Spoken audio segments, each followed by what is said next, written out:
Hello and welcome to another episode of Video Game Logic. Today's show was recorded on September the 5th, 2017. I'm your host, Gaming Psychologist, and with me, as always, my sidekick? I don't know what we've been doing. What, you're not even going to give me a funny title this week? I don't know what to title you this week. There's been so many things. Caffeine Rage. I guess I've lost all my titles. You have too many. On today's show, we will, of course, be discussing the games that we played. We'll be discussing the Shadow of War Charity DLC and how it might not be quite so charitable. We'll be discussing the Fallout 4 Creation Club, its files auto-download and break-free mods. We'll be talking about Final Fantasy X's Nude mods.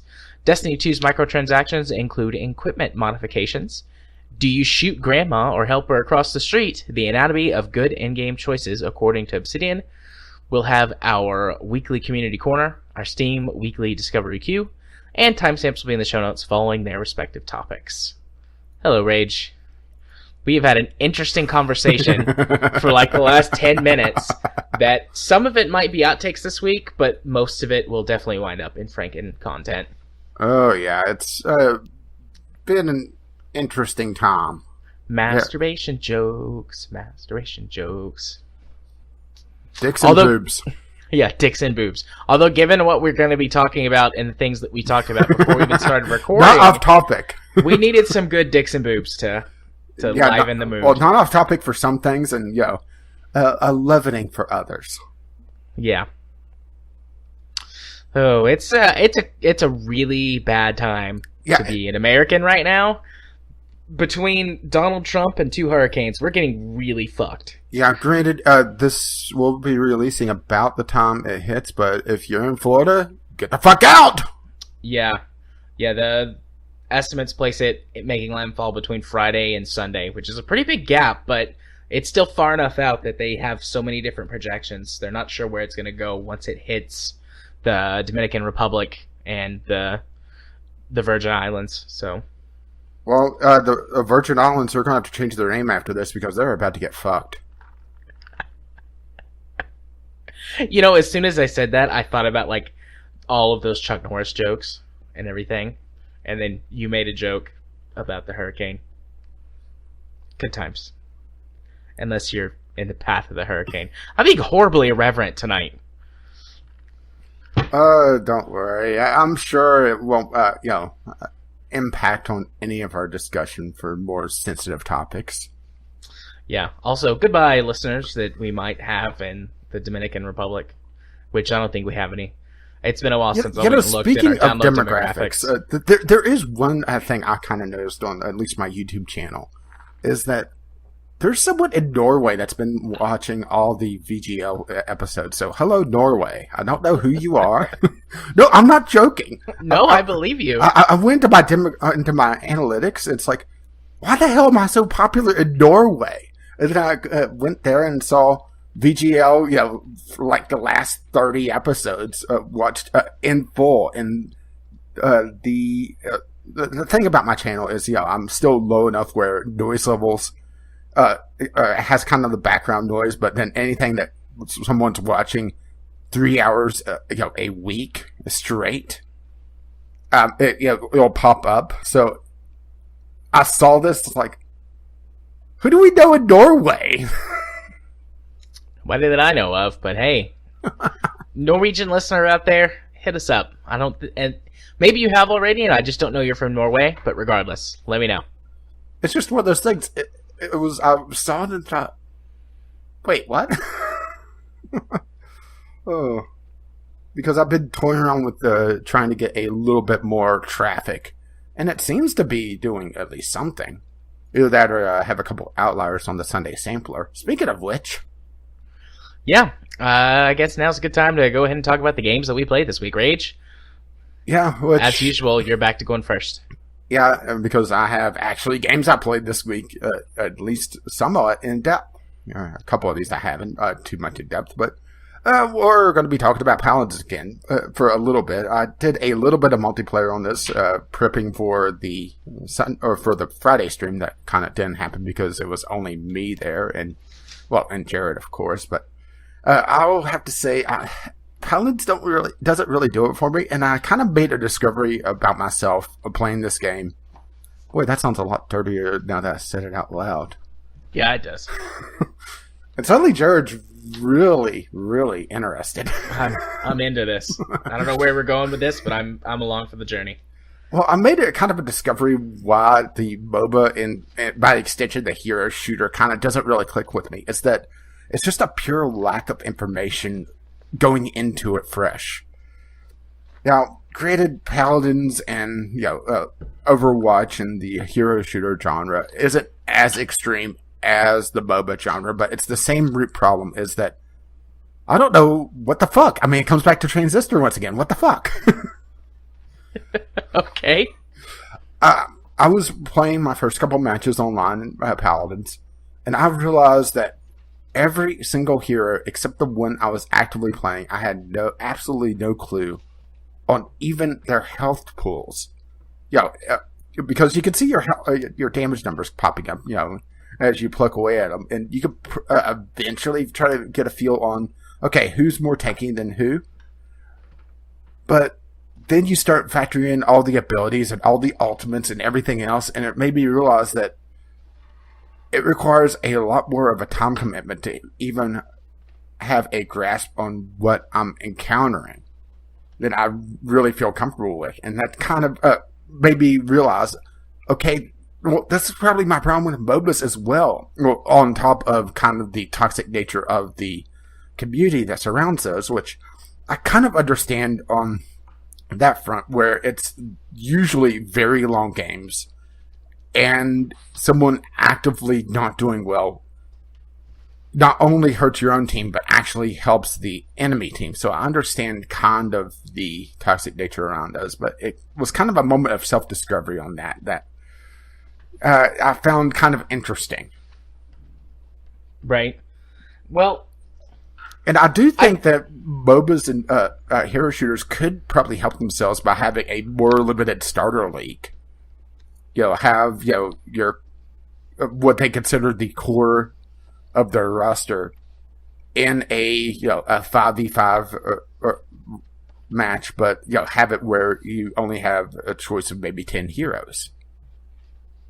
Something like that. Have it kind of warm me up to the idea, Yeah, it would probably help a little bit too in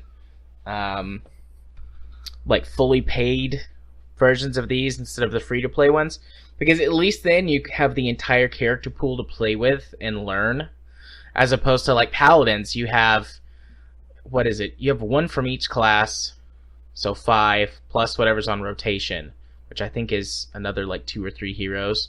So you have, let's say, between 5 and 10 heroes that you have access to, but there's another 10 that you can't play unless you buy them, or wait for them to go into the rotation. Yeah, and you also have the problem of, at least for Paladins, and I'm pretty sure Overwatch does it as well, where it's Highlander style. There could be only one of each hero on a team. Yeah, which in some ways is beneficial, but if you're just playing casual mode, if I don't get, if someone takes Pip before I get Pip, I just leave. Because I don't want to play any other hero. I know Pip. Except what animal he is.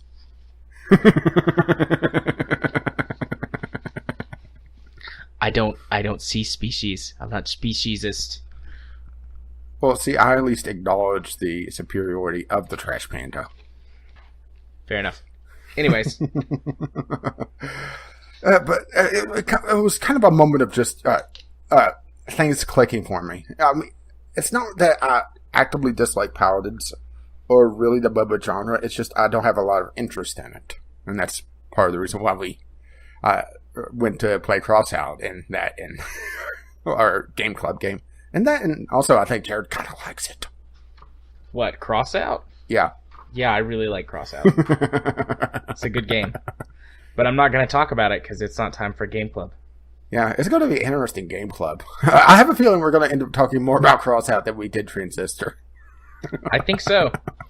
Which is going to be weird because Crossout was meant to be a palate cleanser after Transistor. Oh. Well, it definitely cleansed our palate, just it was way better. So far. Yeah, so far.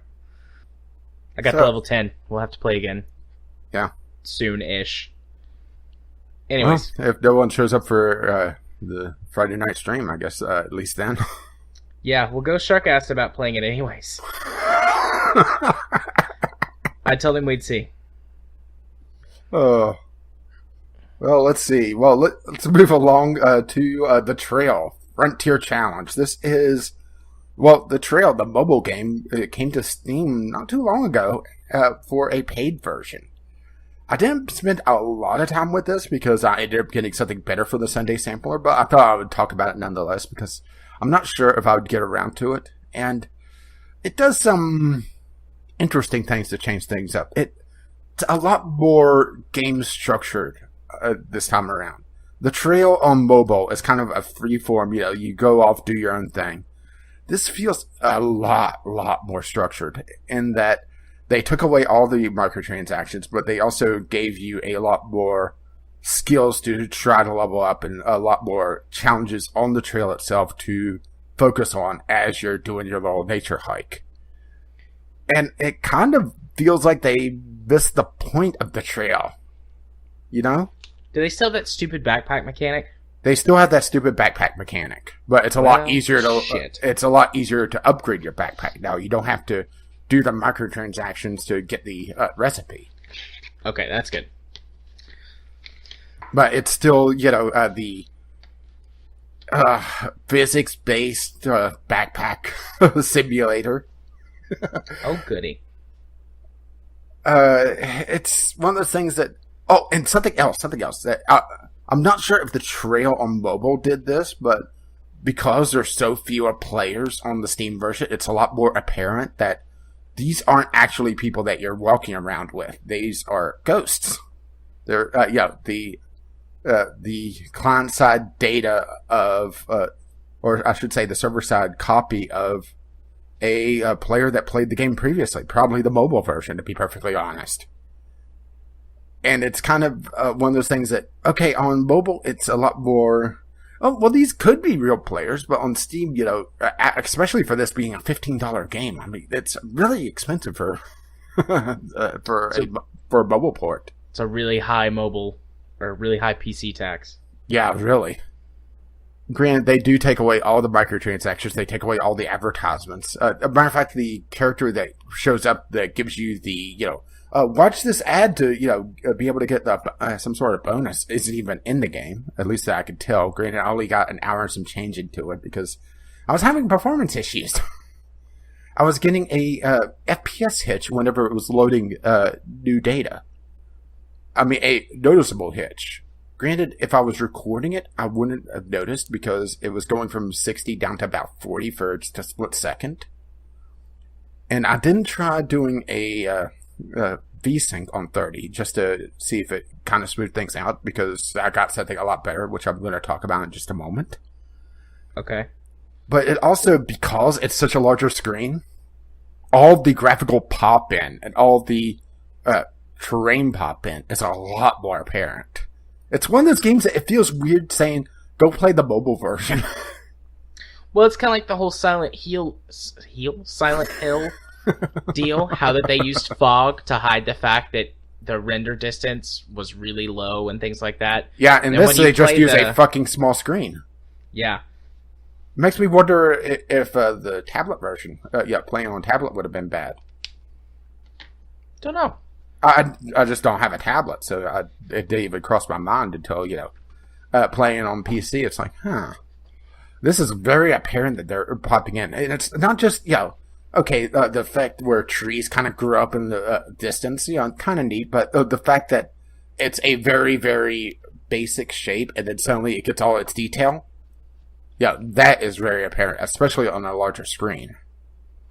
Yeah. And I was going to check to see if, moving the game to an SSD improved things, but I just didn't get around to it. I couldn't be bothered, to be perfectly honest. But wanted to talk about it anyway because, yeah. It's a very steep PC tax, and there's a reason why only a handful of people are playing it. I had thought about buying it on PC, because I kind of like the mobile version, but like the idea of not having the ads and all that shit, but sounds like maybe I shouldn't do that.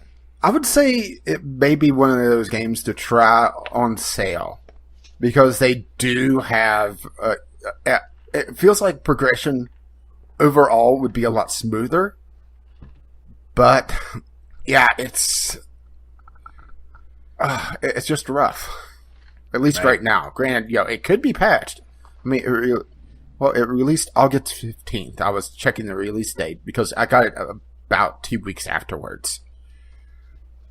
So, maybe it'll get patched, but then again, to be fair, this is a Peter Molyneux game.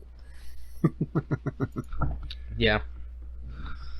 I mean, Fable and stuff got patched too, though. Yeah, true. It's just, Peter Molyneux. Peter Molyneux.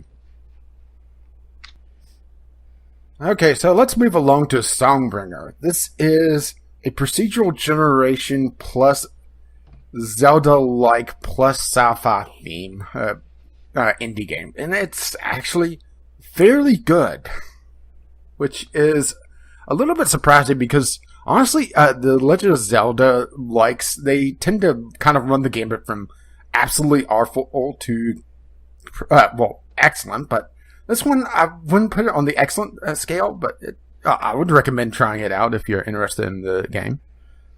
Yeah, explain this game to me, because I saw it on, I think, Keymailer or something. Yeah, okay, well... And it's like, looking at it, I was like, what the fuck is this? Yeah, it's one of those games that it definitely doesn't do well in screenshots. It's, the best way to describe it is old school NES Legend of Zelda with a sci-fi theme. You crash on a planet from you're a scout from the ship Songbringer, hence the title of the name, or title of the game, I should say, title of the name.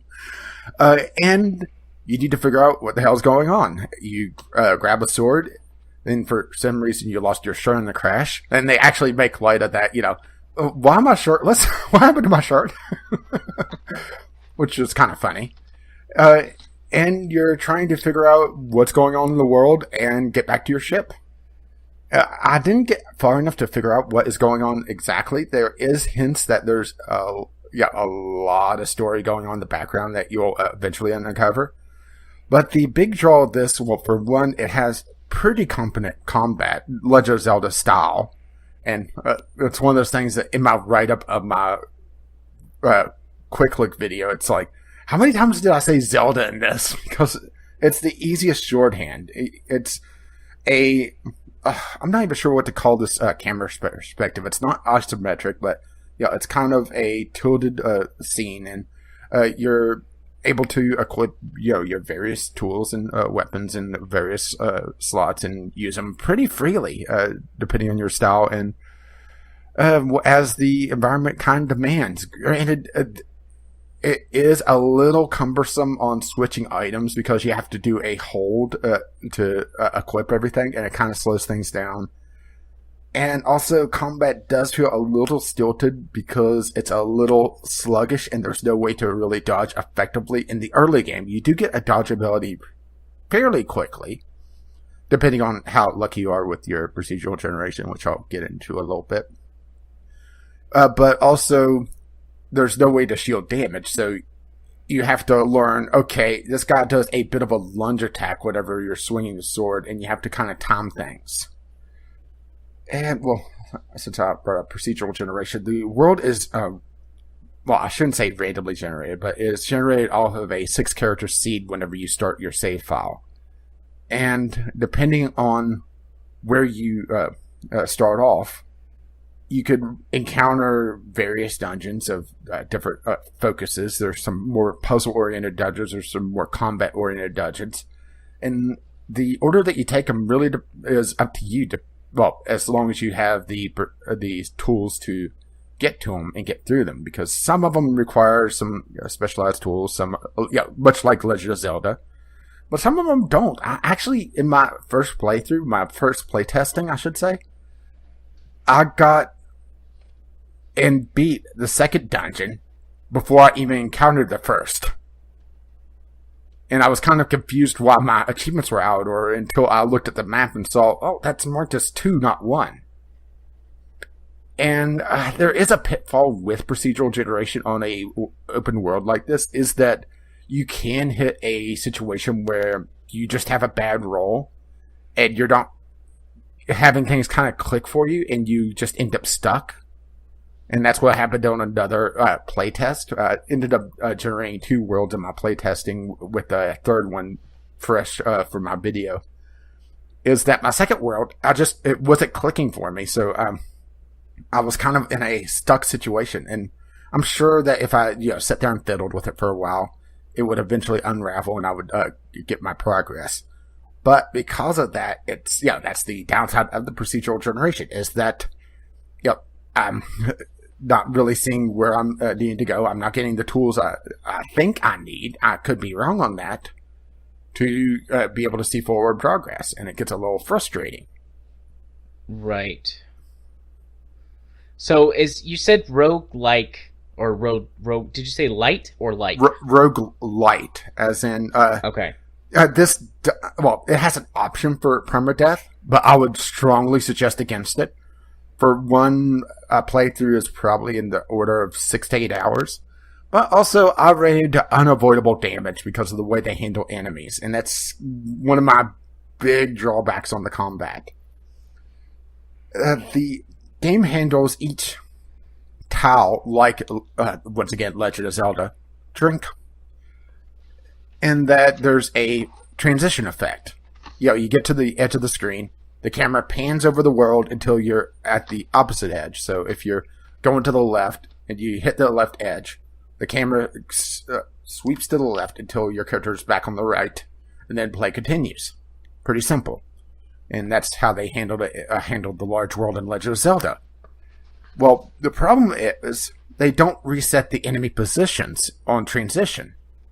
So if you hit that transition state and then immediately go back, you could get hit.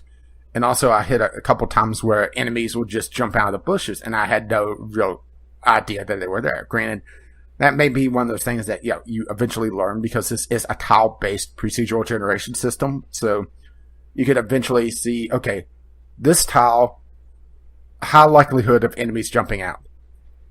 But also, going into the shops are in these caves that you go down into and buy with diamonds, because Legend of Zelda, diamonds, rubies. See, get it? They actually make that noise. Do they really? Yeah. Is that would be like copyrighted or something? Well, it's not quite that noise, but similar to it. Right. But anyway, you go into the shop and do your purchases.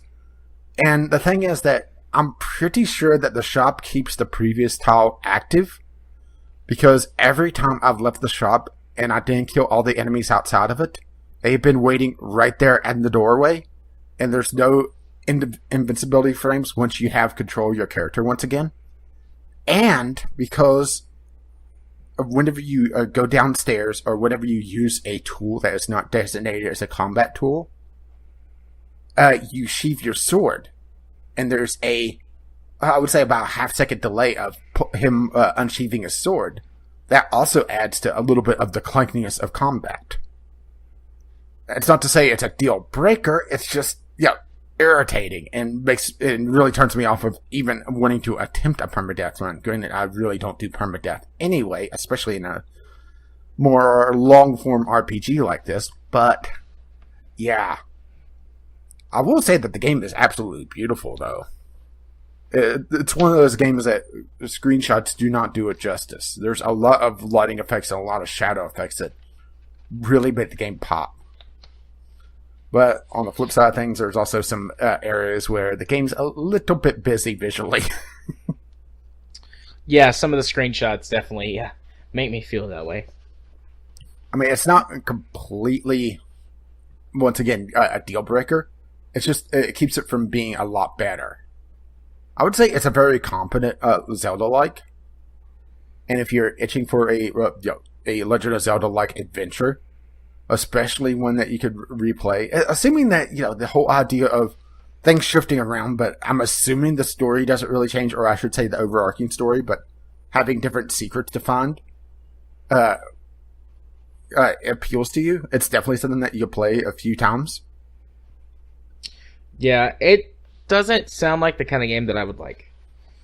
And here I thought, as soon as I said, sci-fi, you would at least be interested.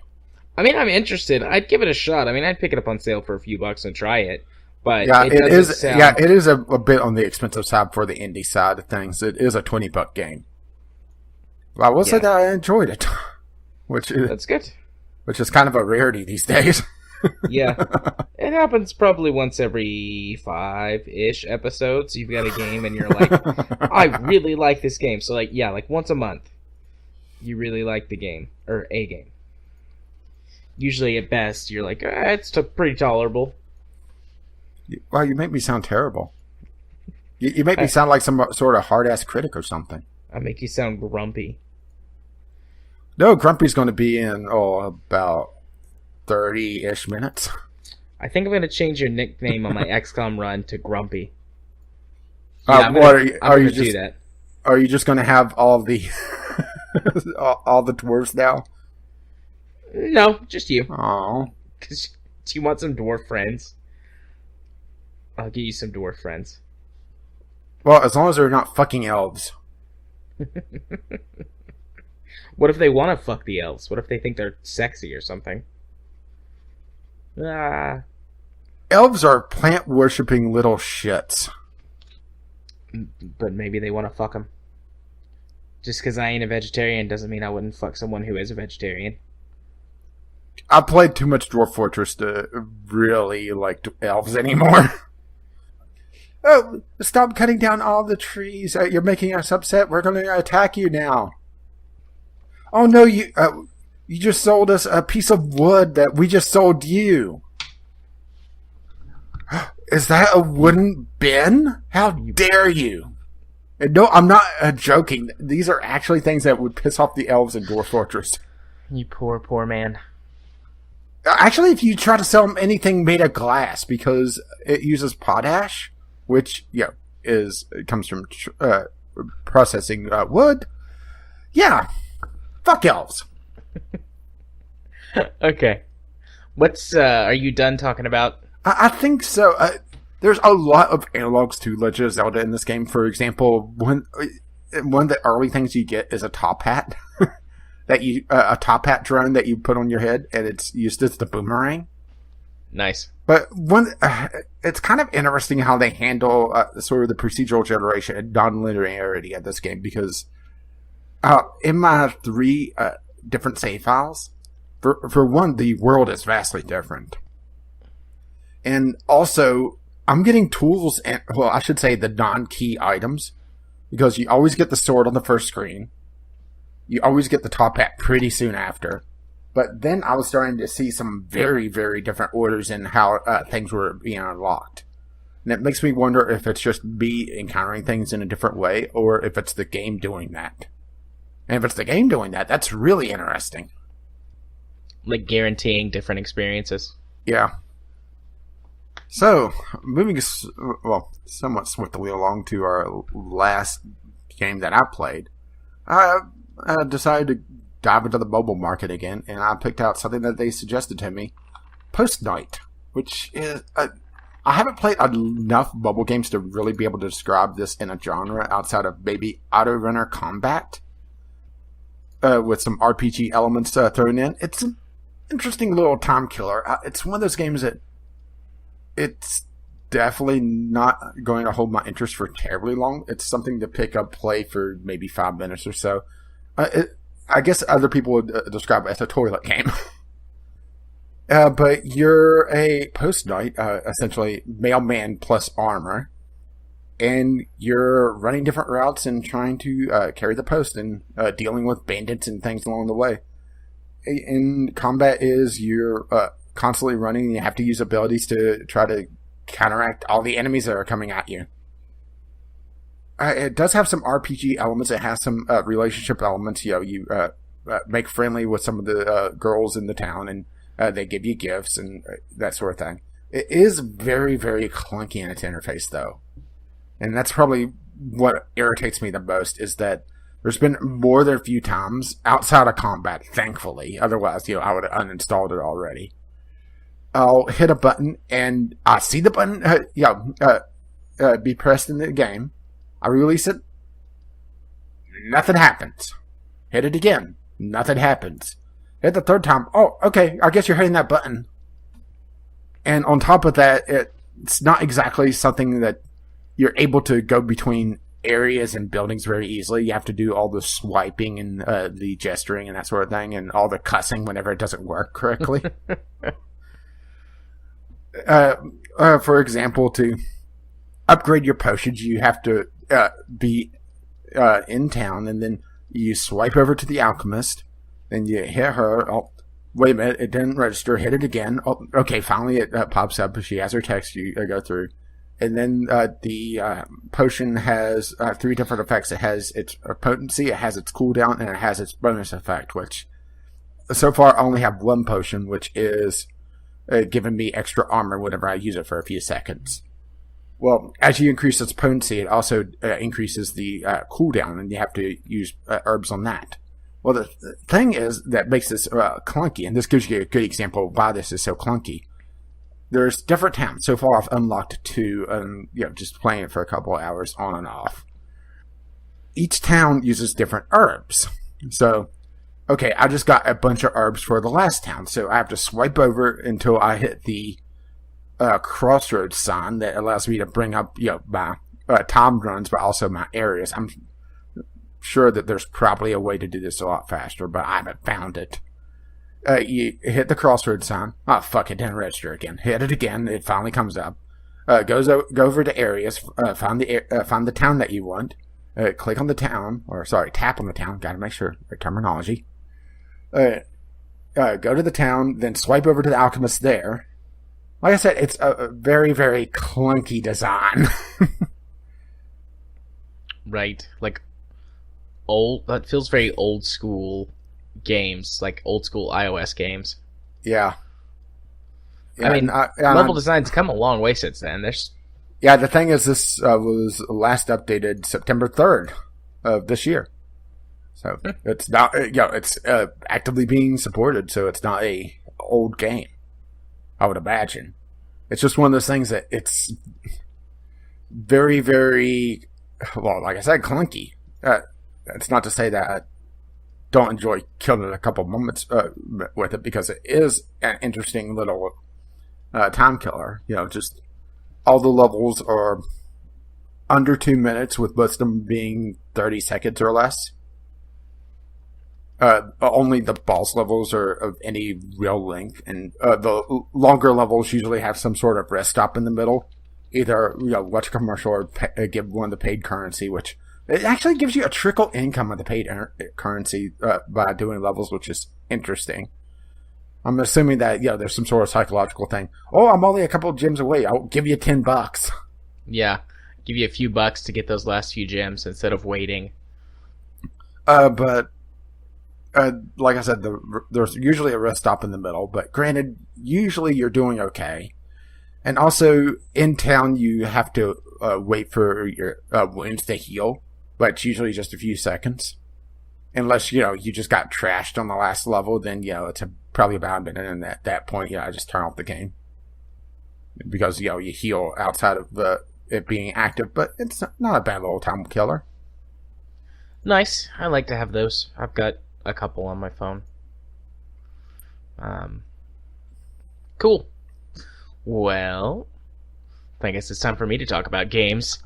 I was sick over the weekend. I was sick really bad on Sunday, and then not quite as bad on Monday, but still sick enough that I was like up and down and didn't want to do much. So I just sat down in my recliner in the living room, flipped on my laptop, particularly on Sunday, and streamed XCom 2 over from my PC pretty much all day. And boy, have I discovered many more things about this game. Most of them I like. couple of them I don't like, and I've been playing it a lot with mods. So I complained last week about the many, if not most, of the missions having that turn timer that you had to complete the objective in, on average, 8 turns, or you failed the mission outright. I modded that out. Now only the story missions that have turn timers have turn timers. So that immediately improves the game immensely. Then I put in a mod to add more enemies, like new enemy types and variations on the current enemies, which definitely ups the difficulty of all the missions, even on like normal difficulty, just because there's 4 or 5 more opponents for and every then mission. the nude mods. Not yet. So that's good. That makes the game a little bit more difficult, kind of counteracts the whole, or counteracts it being easier since I don't have to worry about the timer. And then I've discovered quite a few things that are in the game as part of the DLC. So there's a set of armor that you can get from one of the DLC missions called Rage Armor. Yes. Can you guess who gets that armor? No, I could never understand why would you give it to me. Yep, your character has that armor. Oh, and I got a battle axe mod. I mean, so it does. Now you have a battle axe, and I you mean, wear the it Rage does armor. have my name on it. Yep, you're the only person who gets to use the battle axe from the axe mod. Everybody else uses the tomahawks or the hatchet, which are faster but weaker melee weapons. But you get the fucking battle axe. So that's definitely going to carry over into my Let's Play. You're going to get that. I'm using the Commander's Choice mod, which allows you to select which soldier class your rookies level up into. That's nice. Especially when I didn't understand what different classes did early on in the game. I was like, why do I keep getting so many Grenadiers? I want a different class. But the Grenadiers are really useful. They might be the best class in the game. So many grenades. When they're fully upgraded, they can carry 5 grenades that do more damage and have larger blast radius than anyone else carrying grenades. And they can launch them farther because they have a grenade launcher. They're probably the best. Because you're just like, fuck it, I'm going to play this like old school XCOM and level the city. Just kill everything and level the city. Duke up from orbit. It's the only way to be sure. But they've added a lot of really good story stuff. I mean, not that the first XCOM didn't have story, but it was just kind of sprinkled in there. There's a lot of stuff, particularly that nods back to the first XCOM game, and then there's some references to the original XCOM series that I don't think were present in the first game. And then, I said that last week that it had a good story. They've just put in a lot of good stuff. I'm really surprised at the type of story that they put in. Also, there's some things that I think my playstyle is just very slow. I tend to be pretty methodical, and that makes the inclusion of the basically doomsday timer difficult to deal with. But once you actually start advancing the main story missions, you get quite a bit of counteraction on the doomsday clock. There's you get between 1 and 2 tick marks removed for every like alien facility you destroy. And then there's certain enemy types that are connected to the doomsday clock, and whenever one pops up, you have an opportunity to kill it in the mission. And if you do, it resets the doomsday clock by a couple of tick marks. And then all of the main story missions reduce the progress of it. So if you were playing probably a little more quickly, which I think is how they intended the game to be played, if you played a little more quickly, I think the doomsday clock is a little bit less frustrating. But I still put a mod in that basically doubles the timer, so you get twice as much time to go through things. It is interesting that they expect you to kind of do almost speed chess with this game. Yeah, it gives you a little bit in the beginning before the doomsday clock starts ticking. And then it starts ticking, and for a while it's like things. But as you unlock more things and can start fighting back, it evens out, and then it starts to go back the other direction. But I hate feeling rushed. I don't want to be rushed. Like, that's not the XCOM that I want to play. Well, come on, let's move along. So there's mods for that. There's a lot of unique armor sets in the game too, which was not a thing in the first one. One of the DLCs adds a set of unique, basically boss enemies, and whenever you fight them and kill them, you can research, or you can do autopsies on them and then research like the technology based on their unique like alien carcasses, and they each have special weapons and armor that you can get from them, and that's pretty cool. There's a suit that looks like a giant snake. That one's pretty badass. And then there's like, I mean, the rage suit is one of those, and until you like give it custom colors, it looks really weird because it's basically like a bodysuit and it's colored flesh tones, so it makes you look like you're naked. Oh, so that's why you gave it to me. Yeah. Actually, I didn't like it. It looks weird. It's hard to explain unless you see it. But it looks weird. I didn't like it, so I made it custom colors so it looks more like a suit of armor instead of just a bodysuit. But there's some neat stuff in there. There's a lot of neat things. I've got my roster rounded out. I have 17 VGL people in my roster, plus 10 or 12 more characters that I created. Some of them are people that I know in real life, and then some of them are just like, I'm not using enough of the weird wacky stuff. Like, everyone looks mostly like soldiers. I need like a few weird characters. Because from the DLC packs, there's like top hats and weird... Oh, simple. Have TotalBiscuit on your squad. I might do that, actually.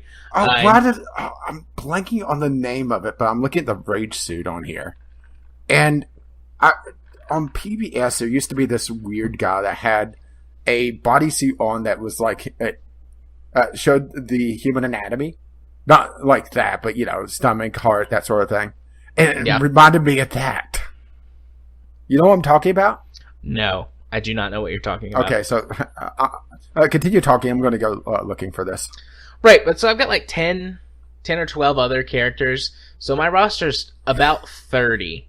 And I'm hoping this weekend to start recording my YouTube series for this.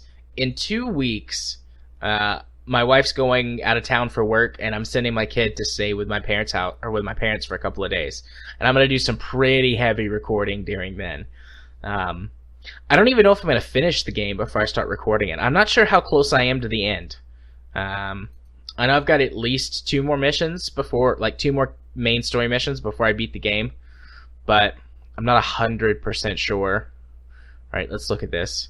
Oh, that's weird looking. All right.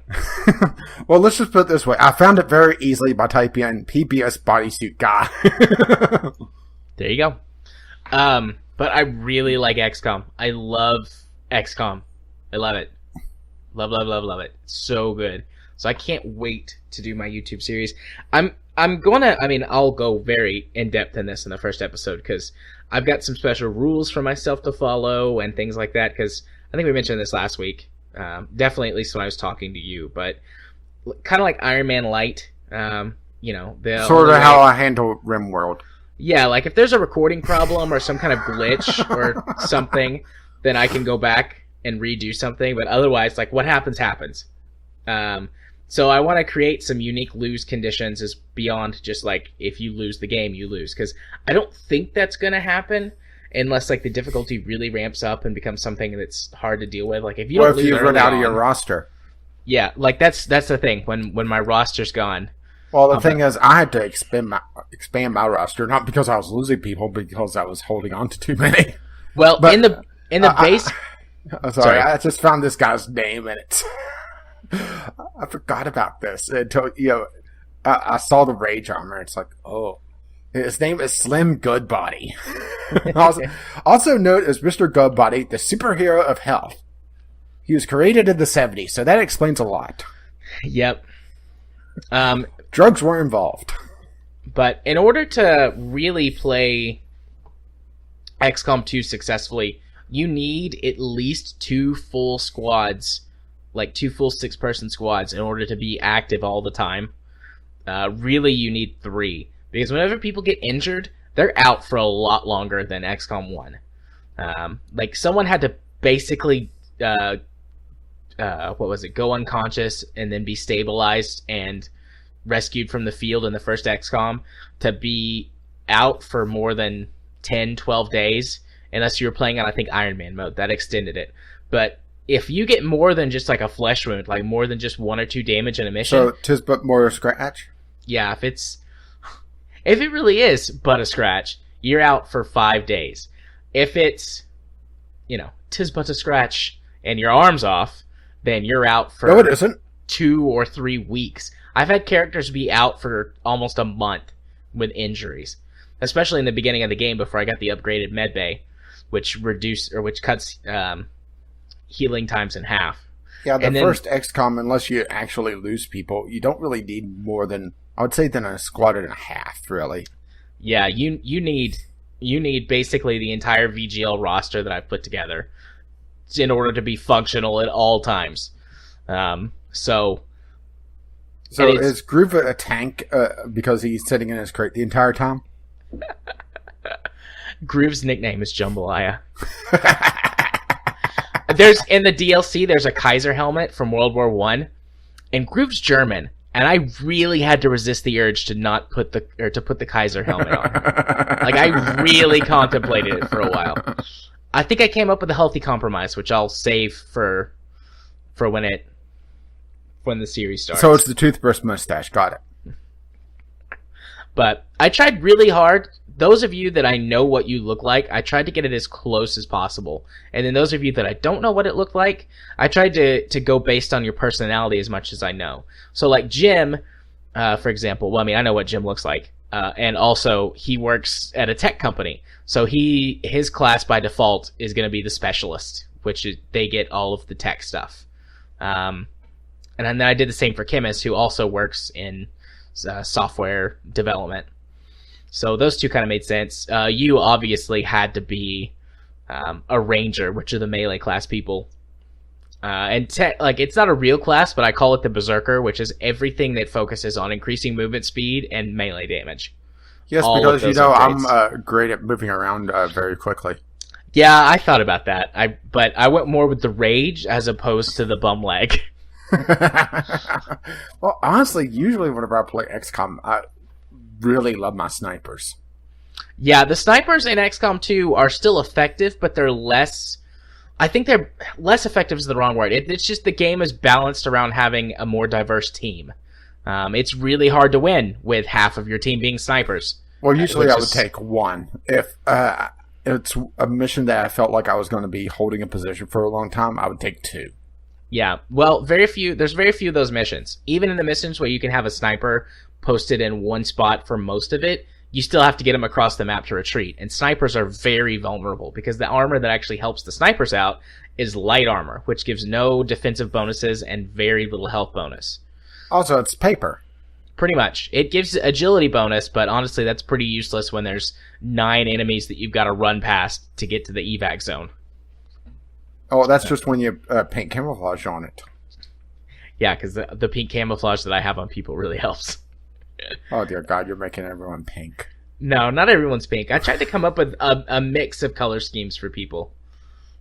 So, you can name weapons. I discovered that. You can name your weapon. Uh-oh. So everybody's got weapons with names. Unfortunately, you can't name melee weapons. You can only name primaries. Oh. And there is a mod that makes melee weapons primary weapons, but it clashes with some of the other mods that I'm using and causes the game to crash. So simple. Just get a post-it note. Put it on my battle axe. Yeah.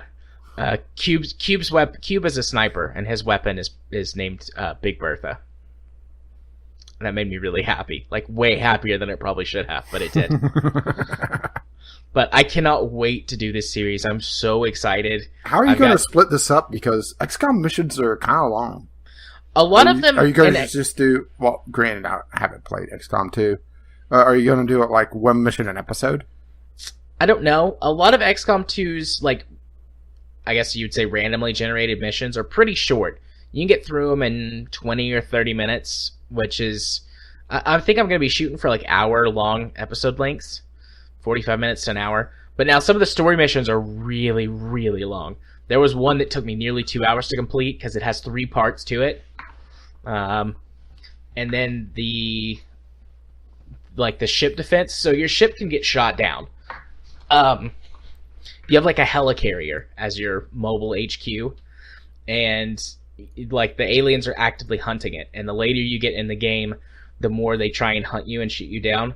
And eventually, like, I got shot down. That mission took a long time because they don't mess around. Probably made it like they send in reinforcements like every 2 turns that you have to fight through in order to like destroy this thing that's keeping your ship in place.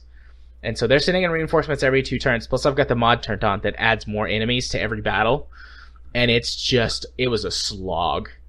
There was one rookie who got something like 25 kills in that fight.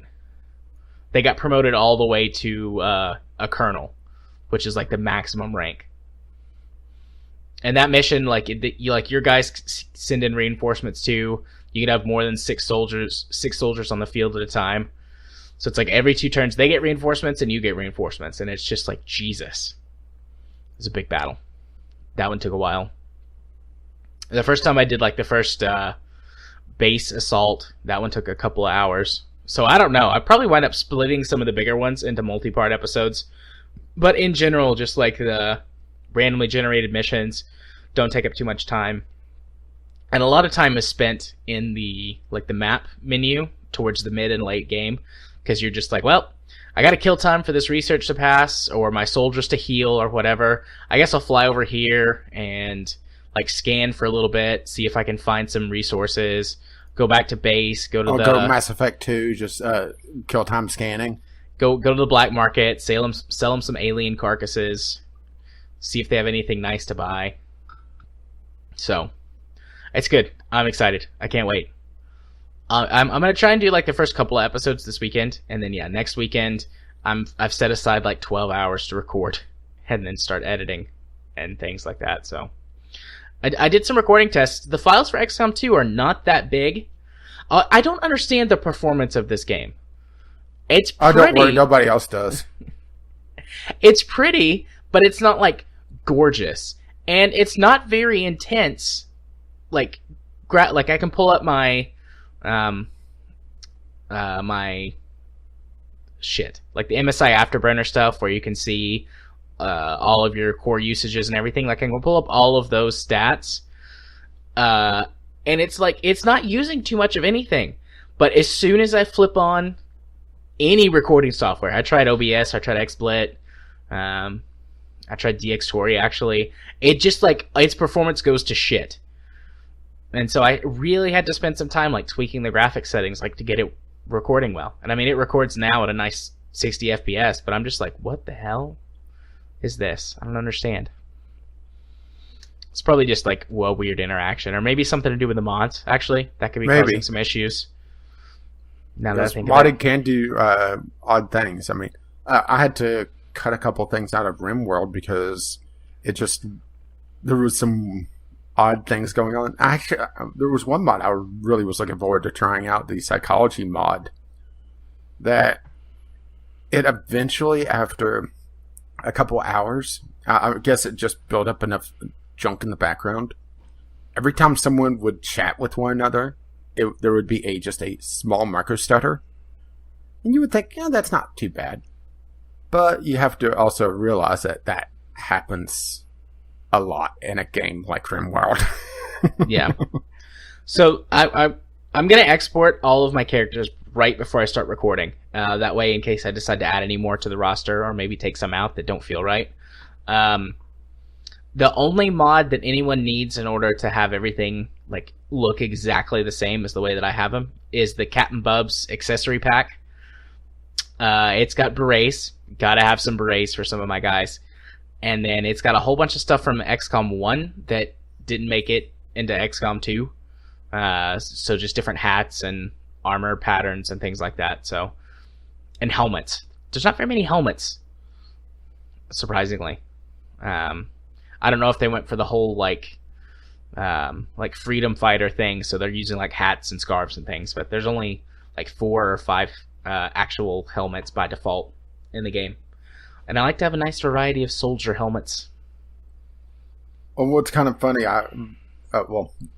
former associate of mine was also doing XCOM 1 Long War, and I got put into that, and he spent ages, trying to figure out, okay, what face do I want? Then puts a full face helmet on me.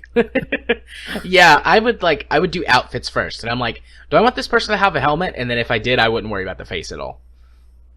So I might have to go in and like fix some stuff, because sometimes when you change armor, it changes some of your costuming around, because not everything works with every piece of armor. So I might have to have some like videos that fix that in the middle of the series. Like, all right, let's go play dress up. But I'll deal with that when it gets there. You're playing with your dolls again? Absolutely. Right now, I've only got like 18 mods working. I need to like check compatibility. I want to do Long War, but I'm definitely not going to record Long War. Yeah. I'm just going to play Long War like for fun. But yeah, that's XCOM 2. I don't think I'll talk about that anymore unless like I discover something like crazy or weird. Or at the end of your series, sort of like how I handle my Let's Play stuff in general. Like next year. I've played XCOM 2 for 35 hours in the past week or 2 weeks, however it shows up on the Steam counter. So that's like 35 weeks of episodes, maybe more. Well, it also depends on how. Yeah, it depends on how you set it up, because that's part of the reason why there's 4 RimWorld episodes a week. Yeah. Granted, I could probably splice that a different way, just have it 2-hour-long episodes, but the thing is that it's a lot more palatable for people to have 2 half-hour episodes come out within 12 hours of one another. It's a weird thing, It's YouTube's a strange place. Indeed. Last thing, if you want to be on my list of characters to be in my XCOM game, please let me know. If you have XCOM yourself, you can design a character and send it to me. I'll import it into my game. If you've ever came to stream night or sent in a letter to the podcast or anything like that, you're definitely on the list. And if you were a member of our defunct Steam group, you're also on the list. Well, so it's not defunct, it's still there. It's just... Yeah. We don't do a lot with it because it's kind of... we have a small community to begin with. So we may have tried to overexpand. Yeah. So, but if you've ever done those things, you're definitely included. But, if you want to be included and you haven't done any of those things, let me know. And the other game I played this week is X-MORPH Defense. So I got this from Keymailer, and while the link goes to the Steam store page, because it's better than the Microsoft store page, I did get this game for Xbox. And it's definitely a controller game. So even if I'd gotten it for PC, I'd be playing it with a controller. But it's this odd combination of tower defense and twin stick shooter, and it's more freeform tower defense. Like, you can place turrets anywhere, and you use laser grids to create paths for the enemies to follow.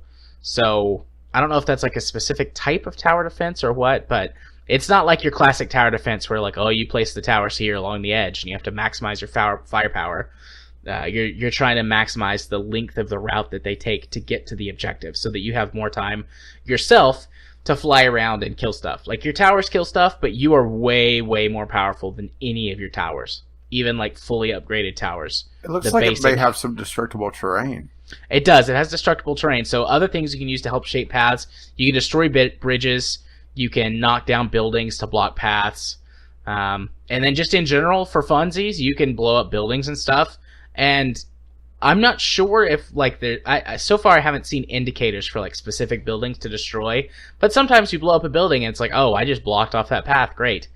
And sometimes that's actually a bad thing because it messes up your pathing and might make a route actually shorter as opposed to longer because they'll find alternate routes once you destroy stuff. Yeah. But it's a fun little game. You're playing the aliens invading Earth, and the humans are following the routes to destroy you. And it's got, beyond just you being aliens, it's got other sci-fi elements to it too. Like, the humans have like super advanced weapons. Like, the first boss you fight in the first level is like a giant spider tank. And there's various other like mecha that you fight. There's really just large, oversized, overpowered tanks and things like that. It's a lot of fun. It's got a neat art style. The voice acting is pretty good. The story's pretty simple. and it's actually it feels weird to say this, but it's nice to play the aliens for once. Like all of these tower defense games, it's like defend against the aliens, but it's like now you're the alien. Well, it's the easy thing to do, you know? Yeah. And the part that really makes or breaks this game is that instead of it being like like I said, it's got twin stick shooter elements in it. So you're flying around this ship, and you've got weapons that you can equip to it and cycle through, and different I guess maybe RPG elements. I mean, you have upgrades and stuff like that you can do, and weapons loadouts that you can create. And you fly around and actively during the battle help destroy the attacking enemies. And in hard mode, there's no pauses. But if you play it on easy or normal mode, there's a pause between each wave where that you can kind of slowly go around and place things. In easy mode, it's unlimited time, and in normal mode, there's a timer, but it's still pretty generous. It's like 2 minutes. You can fly around the map and kind of observe things and figure out where you want to place all of your turrets and set up the best defenses. And then, in hard mode, there's no timer. It's just wave, and you have to do it on the fly. So, it's got nice difficulty scaling that way. I've played the first 4 or 5 missions. I'm not sure how many there are, but there's nice variety in level design and multiple ways to solve problems. Like if you take specific weapons, you can do specific things. Like some weapons are better at destroying bridges or buildings, and so you can use that to shape your terrain and focus more on like specialized turrets instead of deploying like the laser grids to create longer paths. Whereas certain weapons are great against air targets, for example, which is pretty standard. But the air targets specifically target you. So those are your main. I mean, the ground targets, if you fly over them, they'll shoot at you, but they're really nothing to worry about.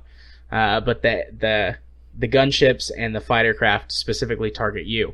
So most of the weapons are not very good against aircraft. You've got like one like general purpose weapon that does mediocre against everything. But the anti-air weapons obviously only fight against the fighters. So it's like, well, do I sacrifice like my a lot of my own power to fight aircraft, or do I focus on something for the ground and try and use air turrets or whatever? There's some nice strategy elements to it there. Like I definitely don't feel overpowered. And when you die, you don't lose. You just suffer like a time penalty while you have to wait and respawn. And that increases with difficulty. With normal, in normal mode, it's like 5 seconds. In easy mode, it's instant. And hard mode is like 10 or 15 seconds. So it's a pretty solid game. I mean, there's not like, at least so far, there's not anything that I'm like ranting and raving about. But it's just a good, solid tower defense game. It's nice to see what feels like a little bit of evolution in the genre. It's nice to see something a little bit different. And I mean, I like tower defense games. We've had this conversation before. I've always really liked tower defense games. Yeah, this sounds like one maybe I should have tried. I mean, I do have review code for it. It's just usually tower defense, it falls down to more of a maze builder almost. Yeah, there's definitely some of those elements in this game. Yeah, but not nearly as much, it seems. Right, yeah, it's not build the entire... there's very clearly a certain number of routes that you can force these guys to take, and you have a pretty big degree of freedom of how you do that, but it's not like a wide open field that you're trying to create a maze for them for. It's just like, how can I make their path the longest based on what I've been given? That's where Defense Grid kind of lost me a bit. Don't get me wrong, Defense Grid's still fairly good. It's in my opinion, it's one of those things that after I would say about a dozen levels, it starts leaning a lot more heavily on the maze creation aspect of tower defense, and that's where I kind of lost my interest in it. Right. Yeah. Nope. This might do that at the end too. I have no idea, but based on what I've seen so far, it does not do that. So, it's a good little game. I like it, and I definitely would recommend if you decide to check this out, use a controller. I don't know how this would be. I mean, it would be playable with keyboard and mouse, but just given the nature of it, it doesn't feel like it would work very well with a mouse. I mean, a lot of twin stick shooters don't. Yeah. So is that it for the games we played? That's it for the games we played. Woo! We made it! We did it! We did a thing. Do you need a break before we proceed? Well, I'm okay on water. Okay. So, shall we get into our first topic, which, oh boy. Indeed we shall. So today's first news topic, the Shadow of War charity DLC. So before we really start, we need to obviously frame this. Yeah. Was he the lead designer or lead developer? I think he was the lead designer. That's the thing, is that all the articles really don't talk about him as a person. It's more of focusing on the DLC itself. Yeah, he was the executive producer. Okay, or he was an executive producer at Monolith Productions, which is the developer behind the sequel to Shadow of Mordor, Shadow of War. And yeah, oh boy. Yeah, so executive producer Michael Forgey was diagnosed with cancer about a year ago, and unfortunately, he passed on a week or two ago. No, he died in 2016. Did he die in 2016? The thing that maybe I just misread it. I thought that they announced that he died, and that they were putting this together. Yep. Or that they put it together really quickly to commemorate his death. No, he died in 2016. Okay. I must have, because where I got that from was from TotalBiscuit's YouTube video, so maybe I just misunderstood the way he said it. Regardless, But hey, look at it this way: we're still better than a lot of games journalism out there, which that's is true. Kind of sad. But yeah, 2016. Okay, so he got cancer and he passed on in 2016, and they've been putting together this DLC for him, which is to commemorate his passing and make him, sort of an immortal character in the last game that he worked on, which is pretty cool. There have been lots of games that have done things like that over the years. Got no problem with that. Then Warner Brothers said that they were going to release it as Day 1 DLC, which costs $5, and that they were going to be donating, was it $3.50? It's $3.50 of the $5 price tag. Yes, to his family, which, okay, sure, that's fine. Little galling. Little bit, but not terrible. Like they're donating the majority of it to his family. The rest of it probably will cover the development costs. Might make a little money. Whatever. They're a company. From what I understood, it's mostly to cover the Steam cut. Which, honestly, maybe I'm already getting to showing my hand a little bit. They should have talked to Valve and see if they would also donate their cut. Yeah, and honestly, I bet Valve would have. But I have a feeling that there's a lot of kind of just half-assery behind a lot of this. Right. But so that's where we are. They're donating $3.50 of every purchase to the family. That's fine. But then, except they're not. If you're in certain states, if you're in Alabama, Hawaii, Illinois, Massachusetts, Mississippi, or South Carolina, I think I have those abbreviations correct. Or if you're in the District of Columbia, they pocket everything. And if you're anywhere else in the world, they pocket everything. And the thing is, they aren't exactly clear on this. They have the microscopic fine print on the trailer, which is likely, just covering their bases by law. And they also have it in the YouTube description, but nobody reads the fucking descriptions. And they have it on the store page. But, once again, if you're on that store page, you likely already know what it is, right? Also, isn't the wording on the store page ambiguous? Well, I was about to get to that. And they don't mention the rest of the world. They say that this is the text from the trailer, and I'm pretty sure it's just copy-pasted on the store page. WB Games will donate to the Foley family $3.50 from every purchase of Vrokroth the Orc Slayer made from any one of the 50 states or District of Columbia. Oh, sorry, they did cover District of Columbia. But excluding purchases made from Alabama, Hawaii, Illinois, Massachusetts, Mississippi, and South Carolina through December 31st, 2019, Void where prohibited by law. Your purchase is not tax deductible. Which that last part's fine.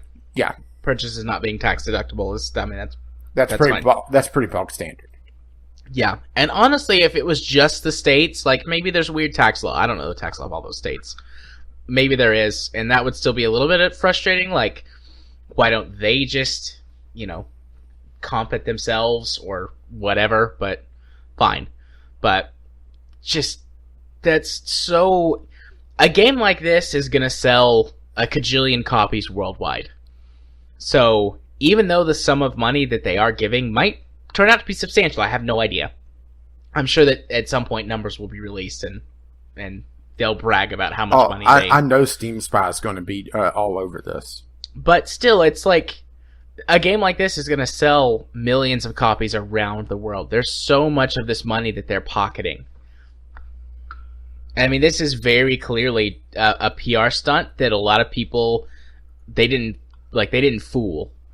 And they're now in the middle of a shitstorm because there's a lot of folks out there that are like, what the fuck, Warner Brothers?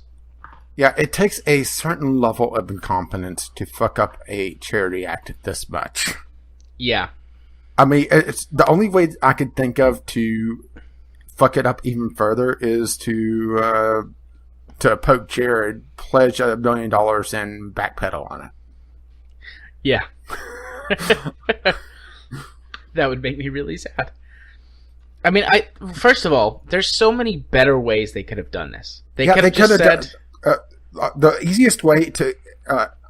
this is going off of what TotalBiscuit said, which TotalBiscuit actually has a law degree. Granted, it's in the UK, but he does at least know his shit a little bit more than two random yahoos on a podcast.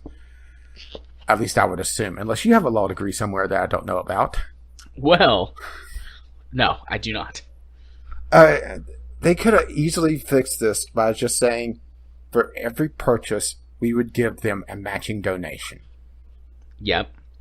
There. Or they could say, for every purchase of the game, we'll give them $1. I mean, people... well, the fact that they're selling this as DLC, it feels scummy to begin with. Yeah. And it feels just so wrong. This is a rare combination of a story that makes me just disgusted, saddened, and fucking enraged beyond dear comprehension. Yeah. I don't know if I've ever used this word before on the podcast or in any, in our conversation at all, but this genuinely feels immoral. The term I thought of, particularly once it was came to light, that they wouldn't be giving a single cent of outside the U.S. or those states, was blood money. That's interesting. I mean, it's just the fact that I'm familiar with the Hitman series, and that kind of take that phrase with me, but it just felt so scummy, so disgusting. Yeah. A lot of people, too, have been making a comparison to that Dragon Cancer, those people sold their game. And at face value, sure, but that was a family who developed their own game to commemorate the death of their son, and then sold that as a way to help, raise money for their family. This is a corporation using the death of one of its employees to make money. And sure, they're giving some of the money to the family, but... Yeah, it's just a difference of scope, really. If it was his family making a DLC, that would be interesting and something Bethesda would probably do, to be perfectly honest. Yeah, and then sell it to you for credits or whatever. Yeah. It's just... What the hell is going on in the AAA gaming industry? Yeah, this is a moment that genuinely made me feel a little ashamed of the industry. I get pissed off at a lot of things that it does. We've talked at length about many things that bother us about gaming, and we don't like where it's going. But this kind of move, exploiting a person's death just is shameful. It makes me feel ashamed of the industry. And it just downright sucks. It's shitty and it's terrible, and to me it's shameful, but I don't know. I don't know how to fix it. I don't know if it can be fixed, just because of like the disparity of power between the gamers, we as gamers, and this corporation. But it just sucks, and sometimes you have to get your feelings out and say fuck Warner Brothers. Well, the thing is, Warner Brothers has been behind some shady shit to begin with. Not just this, but hell, Shadow of Mordor as a series just has so many controversies around it. Not even just talking about Shadow of War, but the pre-release stuff for Shadow of Mordor. How they tied down, embargoed people unless they were on the take. Granted, it eventually came out that it wasn't that big a deal, that the game was pretty good, but it just came off as trying to hide a potentially problematic game, and that's not even getting into the loot boxes. Getting in, well, Jim Sterling's been going off about the Totinos thing, which that's more tied into just the loot boxes in general, which is just. Yeah. I mean, the whole Totinos thing, like, games have done that for a while now, and I kind of think it's silly, but, I mean, it's brand deals and stuff. Yeah, it's silly, but the thing is that gaming is in this weird kind of adolescence where there's not a lot of companies that really want to get in bed with major game franchises right now, outside of Doritos, Mountain Dew. Which, and it kind of has this almost jokey quality about it. I mean, hell, all the Despicable Me stuff that was going on for a while, that wasn't really that much of a joke. It was more of just that's a thing for the most part. Unless you're a person that, goes absolutely berserk if they see a minion for some reason. I mean, it's not like they're Jar Jar Binks, right? Yeah. I kind of like the minions. In small doses. Yeah, in small doses. Not when my kid wants to watch the Minions movie 8 times in a day. That's when you just give them the vodka and let them go to sleep. That's when I take the vodka and just go to sleep. But getting back to this, I think it really came out where they were selling the DLC. If this was, just, it's in the game and we're giving a small percentage of the proceeds, I mean, just a very small percentage to the family, nobody would have batted an eye. Or if they were like, hey, we're just going to sell this for 99 cents. Maybe it's also, the price, it's a $5 DLC. That's pretty substantial, Yeah, but, if they're like, hey, we're just going to sell it for $1, and every sale of this, we give the proceeds to the family. And then Warner Brothers starts talking about, Warner Brothers insists that it won't profit from the Shadow of War DLC, or the charity DLC. And it just comes off as really trying to cover their own asses at this point and not being sincere. And maybe that's part of the problem, is that a pure lack of sincerity on this as a whole. What do you think? Do you think it's just maybe just the tone of everything? I don't know. I don't get how they're saying they won't make a profit off of it. First of all, that statement... we talked a little bit beforehand, and I was like, does that mean that they're like intending to break even with all of the sale of this DLC? Like, because that's different than saying we won't turn a profit. Like, yeah, there's a lack of clarity about all of this. The quote in the Eurogamer article, which will also be in the show notes. Neither Warner Brothers Interactive nor Monolith Productions will profit from any sales of the Furcrawl Orc Slayer DLC, regardless of the territory in which that DLC is sold. That's the entire statement. Now, granted, Where the fuck the money goes? Who knows? They say an absolute, really just PR statement, and that's it, and everyone's jumping on it, and it requires a level of trust. This goes back to my stance with Bethesda. It requires a level of trust which I do not have in Warner Brothers. Yeah, that could mean, I don't believe this is what it means, but what it could mean is that they're intending to donate all the rest of the proceeds to cancer research centers or other cancer then they should say charities. That. But they should say that. And the reason that I don't think that that's the case is because that would be like, that would be like a massively positive PR move. Like, oh, no, we're sorry, we messed up our messaging the first time. Well, what we mean is we're giving this much to the family from here, and all the rest of it's going to cancer research. And everyone would be like, yay, Warner Brothers. But the fact that they haven't said that means that that's probably not where it's going.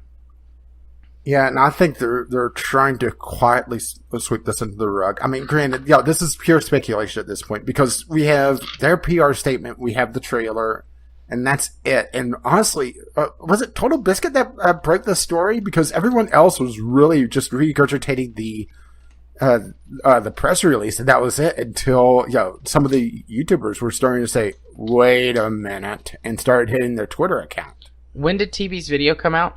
It came out pretty much the day of, or the day after this DLC was announced.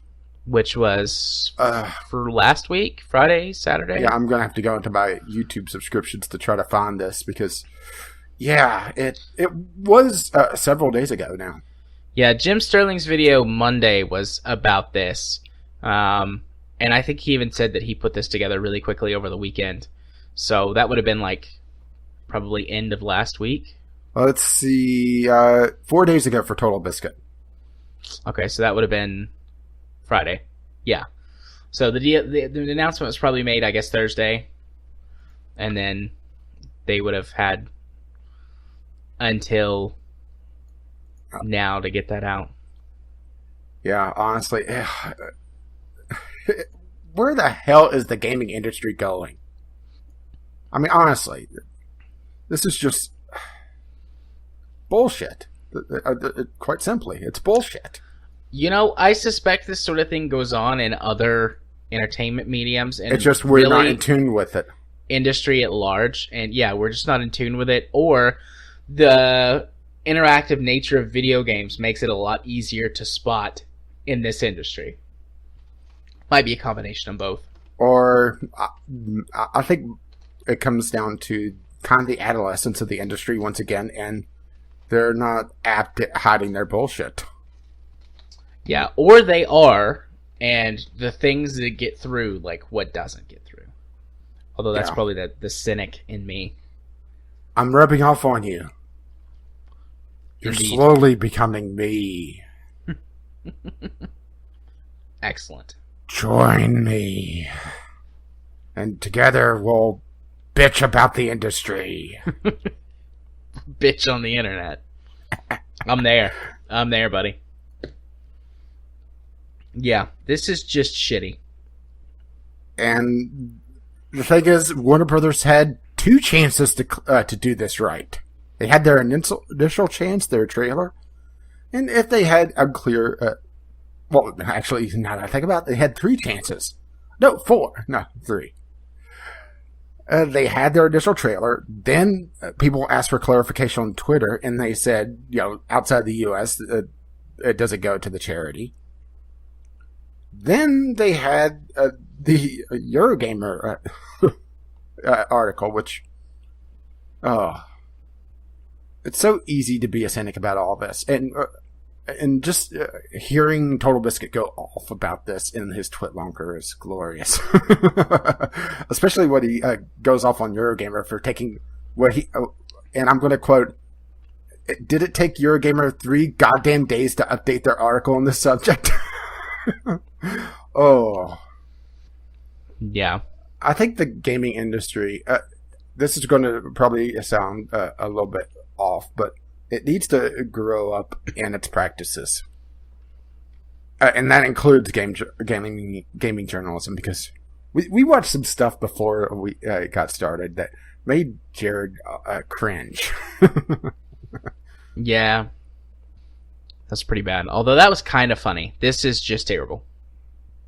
I don't know if I have anything else that I want to say. I pretty much summed up everything, saying that this is just shameful. Well, this has moved Shadow of War from any chance of me buying it outside of random bundle. I won't pledge that I won't buy it because random bundle it may show up and I'll end up with it there.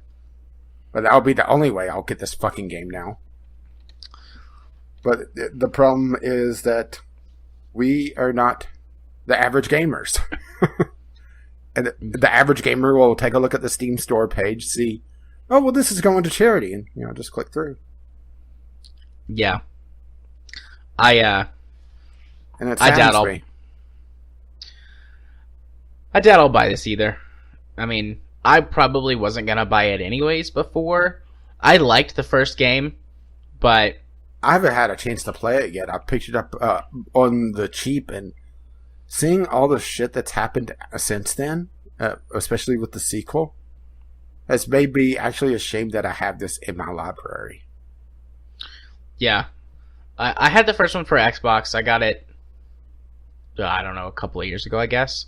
And I mean, I played through it, and I enjoyed it, but it wasn't like something I thought that was like great or amazing, so I probably was going to buy it anyways. Like all the microtransaction bullshit and the multiplayer, unnecessary multiplayer and all that. Like, I just wasn't interested at that point. Shall we bring out the piñata? Yeah. Yeah. So, sure. What? Go ahead. So, Fallout 4 Creation Club. New shit has come to light. It auto-downloaded its files, which is hilarious and just reeks of competence there. But it also broke free mods. Bethesda, you festering pile of shit. Yep. So, do you want to take the lead on this one? I'm sure you have many things. Well, I don't really have a horse in this race because I don't own the proper version of Skyrim, and kind of gotten turned off by Fallout 4 just with all this going on. But the main takeaway from this article is just how ham-fisted and how barely tied together the Creation Club appears to be on its launch, which is it's worse than what it even looked like on the start, which is amazing. Yeah. It auto-downloaded all the files for all the DLC in this mod. Something in the order of a couple gigs. Now, it just downloaded the BA2 files. And in order to enable these mods, you have to have a second file. But the thing is, what it downloaded was essentially the meat of the file, or of the mod. All you have to do is create an ESP file, which, for anyone that's competent with the creation tools, is exceptionally easy. Or, I'm sure that there's places to get all these ESP files online very easily. Yeah. And there you go. You have the entire Creation Club for free. Oh, I bet the people that bought stuff on the Creation Club really feel good about this. But wait, there's more. It also made it so that if you have some of these mods installed, it was making all the mods load in alphabetical order. Now you may be thinking, why is that such a big deal? Well, for modded games like this, this is kind of the industry standard, is that you have a loading order. And mods further down the loading order are loaded last. And this is how you get around some potential conflicts. And also, games require a certain loading order. Or I should say the save games require a certain loading order. Or things kind of break. So you can imagine, changing the loading order on a game or a save file that you have, a few days on. A few days as in 48 hours on. Plus. And it corrupts that save file. Yeah. Yeah, you're going to be pretty upset. And most people don't back up their save files. I mean, even I don't back up very many save files. I do a few. Honestly, usually what happens for me is I'll do saves. So I'll have 20 or 30 save files that I could go back. But that's a bit different. And the other thing is this also impacts the Fallout 4 script extender because the Creation Club updated the game version. And if the Creation Club constantly is changing the game version, this could make the script extender non-existent because they just aren't able to keep up. Which also has some potential problems because the script extender is required for a lot of the bigger mods, if it's anything like the other script extenders. Granted, I am basing this off my previous knowledge of the Elder Scrolls series. Kind of had a brain fart there. But, it's the same basic idea. And then, no, we're not done yet. There's rumors floating around, and granted, these should be treated as rumors, that the Creation Club, the modders, are getting the salary from pre-release and no revenue sharing. Which, didn't they say revenue sharing was going to be one of the big things for the Creation Club? Pretty sure I remember that. Yeah, I'm pretty sure I specifically remember them saying revenue sharing. Like, I think they even used the phrase revenue sharing. Kind of want to go hunt down that E3 trailer now. Hang on. You chatter away for a bit. Yeah, so I actually, when I saw you tweet about this last week, whenever it was, because I think this was the day after we recorded. Yeah, this came out Wednesday, and we record Tuesday night. I said that I was going to just uninstall Fallout 4, because all of my saves were going to be broken. I hate to be I did. I hate to be the joy kill on this, but it's one of those things that, okay, let's see, Creation Club. Okay, here's the trailer. I'm just kind of listening to this in the background. Yeah. And trying not to retch. I mean, the Fallout games and the Elder Scrolls games are, in my opinion, they're fun without mods, but the way that I play them is as sort of like a base for the mods, because the mods make the games so much better. One, they fix all the problems that, or at least most of the problems that Bethesda games have. And two, sure, I could just wander around the wasteland, or I could do it in a pink bunny suit with a cowboy hat, because why the fuck not? That's what, Fallout is. And just having all of that be broken, and it's just, I don't want to play it anymore. I don't want to play an unmodded version of this game. Yeah, what's kind of hilarious is I had to stifle my laughter because they mentioned, it's compatible with your save games. Yep, but it's not. Thankfully, I have never had any load order issues. It really depends on what you're loading up. Yeah, and plus most of the mod, the Nexus mod launcher does that. It automatically tries to figure out the load order that works. And even the built-in mod stuff that Bethesda's put into their games now, it automatically tries to figure out what the best load order is. So you rarely have any problems unless you're using bunches and bunches of mods. But, I mean, breaking that load order, like you said, stuff's got to load properly to avoid conflicts, or, one mod requires another mod to work, and, you load the first mod, or the dependent mod first, and then it's I don't know what to do with this. Crash. Hard crash. Okay, I'm not hearing any revenue sharing in this, or at least in the trailer. Now, granted, they may have talked about... Well, they didn't even talk about this in their E3, did they? What, the Creation Club? Yeah. Yeah, it was just the trailer, and then they kind of moved on. Yeah, I think it was in the after stuff where they had all the details. I could have swore, though, that revenue sharing was a part of it. Yeah, they actually don't say creation or revenue sharing in this trailer.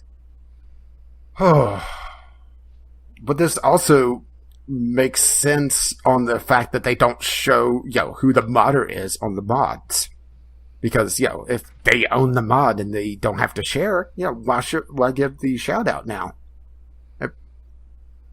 It makes sense. Something I noticed last week.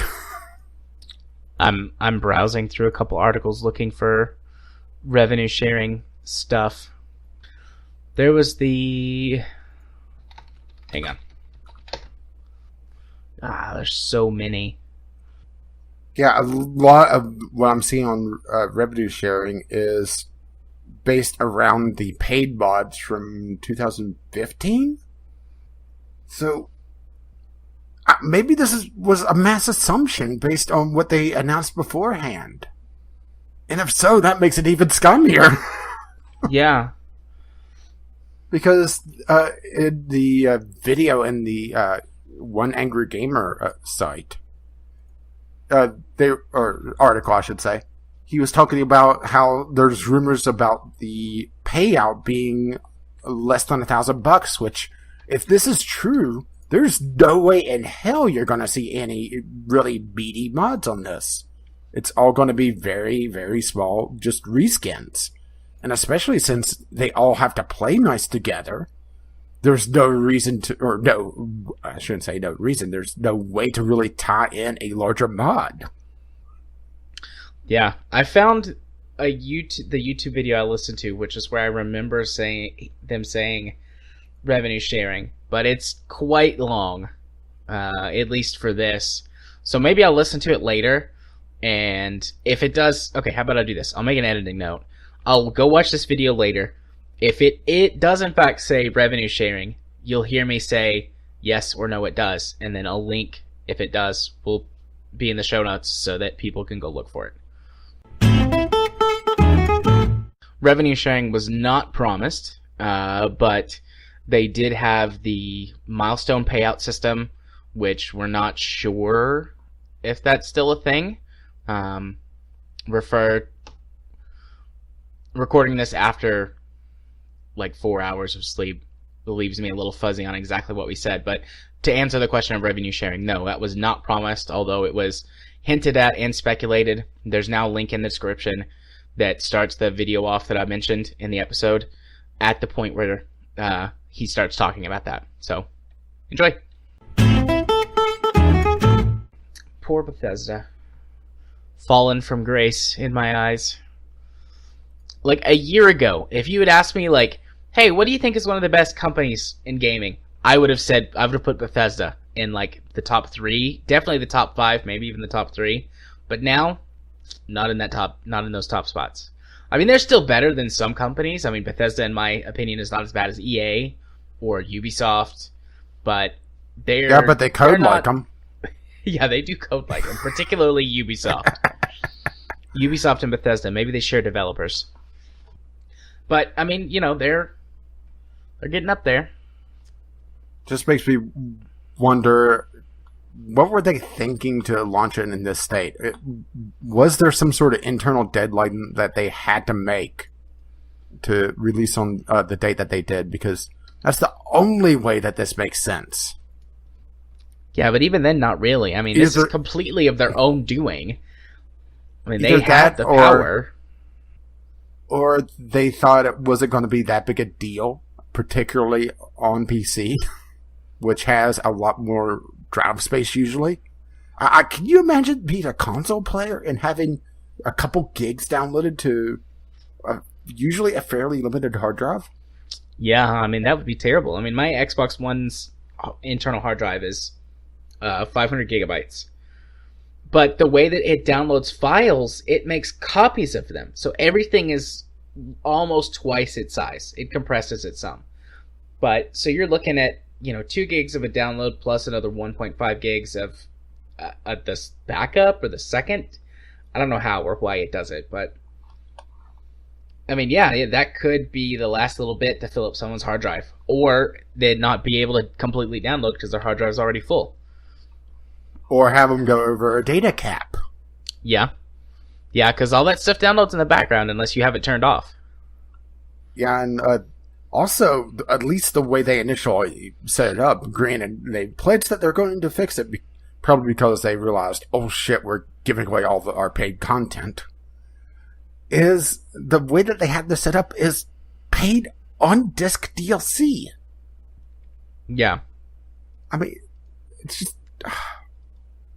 Bethesda, you incompetent fuck up. Yeah. More and more in the industry, I'm starting to like indie devs. Or the smaller studios, like that AA range that we talk about sometimes.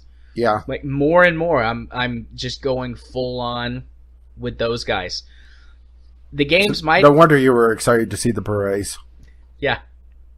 Your game, the games more often than not are not as flashy, but I don't give a shit about that. I want games that work well, that support mods, that aren't buggy as hell, and that don't try and steal every last single cent out of my pocket. And I mean, there's a few AAA games that still do. I mean, the XCom series, that's one of the reasons that I love them so much. No microtransactions at all, at least yet, and I hate to have that attitude, but I assume they're going to keep making these games because, I mean, XCOM pretty much has this niche in the market cornered. And the games are great. And, I mean, they support mods from day one. They release really meaty DLC packs. I mean, the War of the Chosen is more of an expansion as opposed to DLC. Yeah, there's a few XCOM likes out there, but they're not as well done as proper XCOM. The first XCOM did have a couple cosmetic DLCs, but it wasn't too bad, and they were also dirt cheap. Yeah, and I think that also is one of the things is that okay, cosmetic DLC fine, but $5 for a hat. What is this, Team Fortress 2? Well, if you want to see something hilarious or a little saddening, a matter of fact, a little social experiment for you, Jared. Go to your Steam client. Okay. Hover over community and go to market, the front page of the market. Okay. And we'll see if it actually loads up. Scroll down and look at some of the stuff here, particularly the PUBG stuff. Lots of crates. Well, it's not on here now, but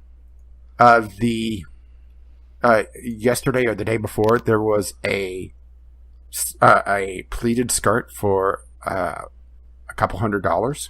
Oh, I saw that. I actually did see that. Let's see. I mean, granted, this is player in its Battlegrounds, but also, player dictated cosmetic prices, and they're absolutely ludicrous. Yeah. So it's one of those things that, which we also said so at the same time. Isn't that cute? Yeah. But it makes me wonder if developers are looking at these prices and are judging their cosmetic DLC prices off of the fact that there's camo hot pants on here that's $93. Hell, you could buy real camo hot pants for a fraction of that. But a developer may look at this and see, okay, well, people are paying this for this game, and this piece of DLC, or this piece of cosmetic stuff, and they may be basing the price off this, which makes me really scared for prices coming up. Hell, I remember the golden frying pan in Team Fortress 2 going for thousands of dollars when it originally released. Really? Yeah. Wow. Go look up. It's Australian frying pan, but golden frying pan TF2. I imagine will also get it. All right. Let's see, TF2 price. Let's see, what's the modern price? Oh, the original price was over 5,000. It's too much. Too much, guys. I wonder if you could make a real golden frying pan for less. Don't know. Good question. Granted, it's probably not that great of a frying pan, because gold is a very good conductor of heat, so, you will burn yourself. Or melt it. Doesn't gold have a low melting point? Yeah, but it's not that low. Oh, okay. I don't think. It's not gallium. Does gallium melt at like 80 degrees or something like that? Yes, it melts in your hand and your mouth. Melts in your mouth, not in your hand. Looking at the DLC for XCOM 2, like I was gonna talk about this a couple minutes ago when we were talking about prices. Yeah, all of its DLC is really cheap. The 2 major packs of DLC are $10. That's Shin's Last Gift and Alien Hunters, like the 2 big story editions. Okay. If you're melting your golden frying pan, you need to turn down the fucking heat. I knew it was it wasn't low, but right under 2,000 degrees Fahrenheit or 1,000 degrees centigrade. There you go. And then the smaller, like, cosmetic only packs are $5. But I mean, the cosmetic packs in XCOM add a lot of stuff. The Anarchy's Children pack adds like tons of new everything, armor, like accessories. It adds like tattoos. Or is that the Resistance pack? One of them adds tattoos and face paints and. Sorry, I was about to say, if you do have a lead frying pan, that's only 600 degrees. But if you have a lead frying pan, you have other problems. Yeah. Yes, you do. So yeah. Now I want to go make some bacon.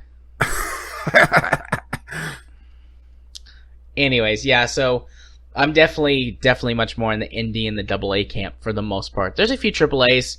I mean, I think XCOM is a AAA. It's published by 2K, so they're up there. Yeah, but they're on the lower end of the AAA scale. Yeah, they're a niche AAA game as opposed to Call of Duty or whatever.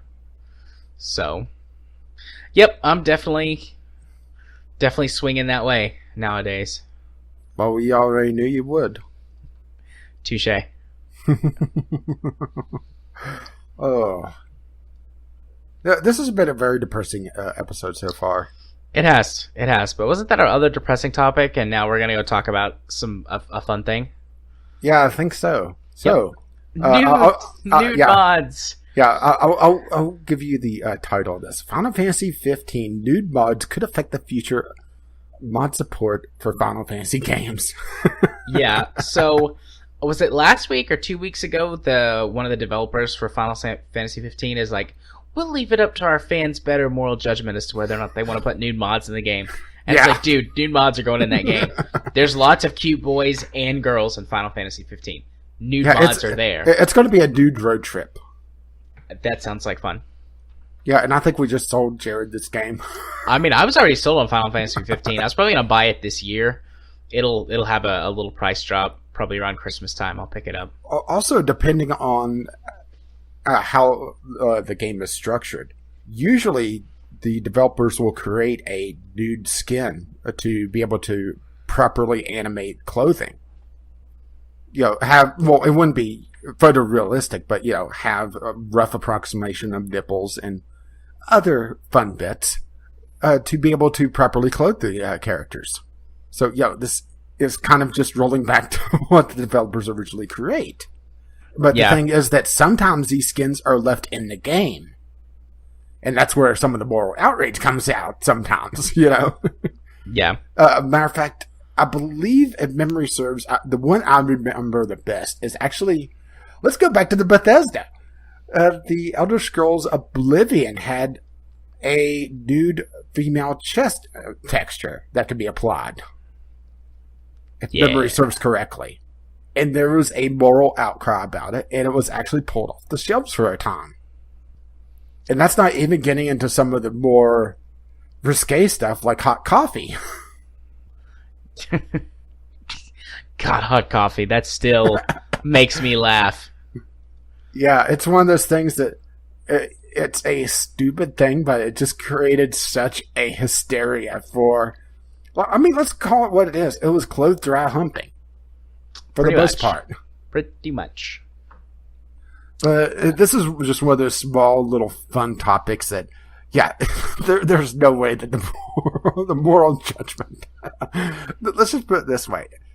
If there's not nude mods within a week of this game, I'll be surprised. Yeah. I'm giving week as, just kind of a broad, generous deadline. I would say within the weekend. I would say that nude mods already exist for it.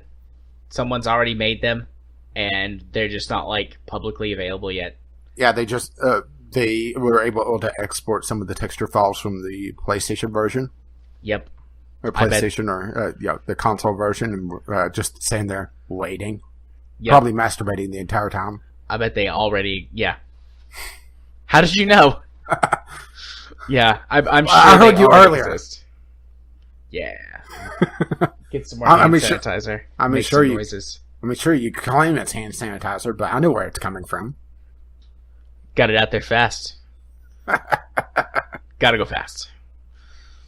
Yeah, the new mods exist for this game already, or if by some miracle they don't, they will within a week.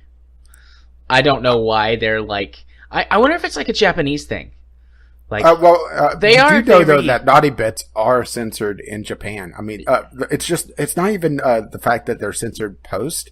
There's naturally censored these days. You know, it's genetics. Yeah. So yeah, I could just pull my. It's for everyone. If I go to Japan, if I take my pants off, my dick's gonna be all fuzzy. My dick and my butthole.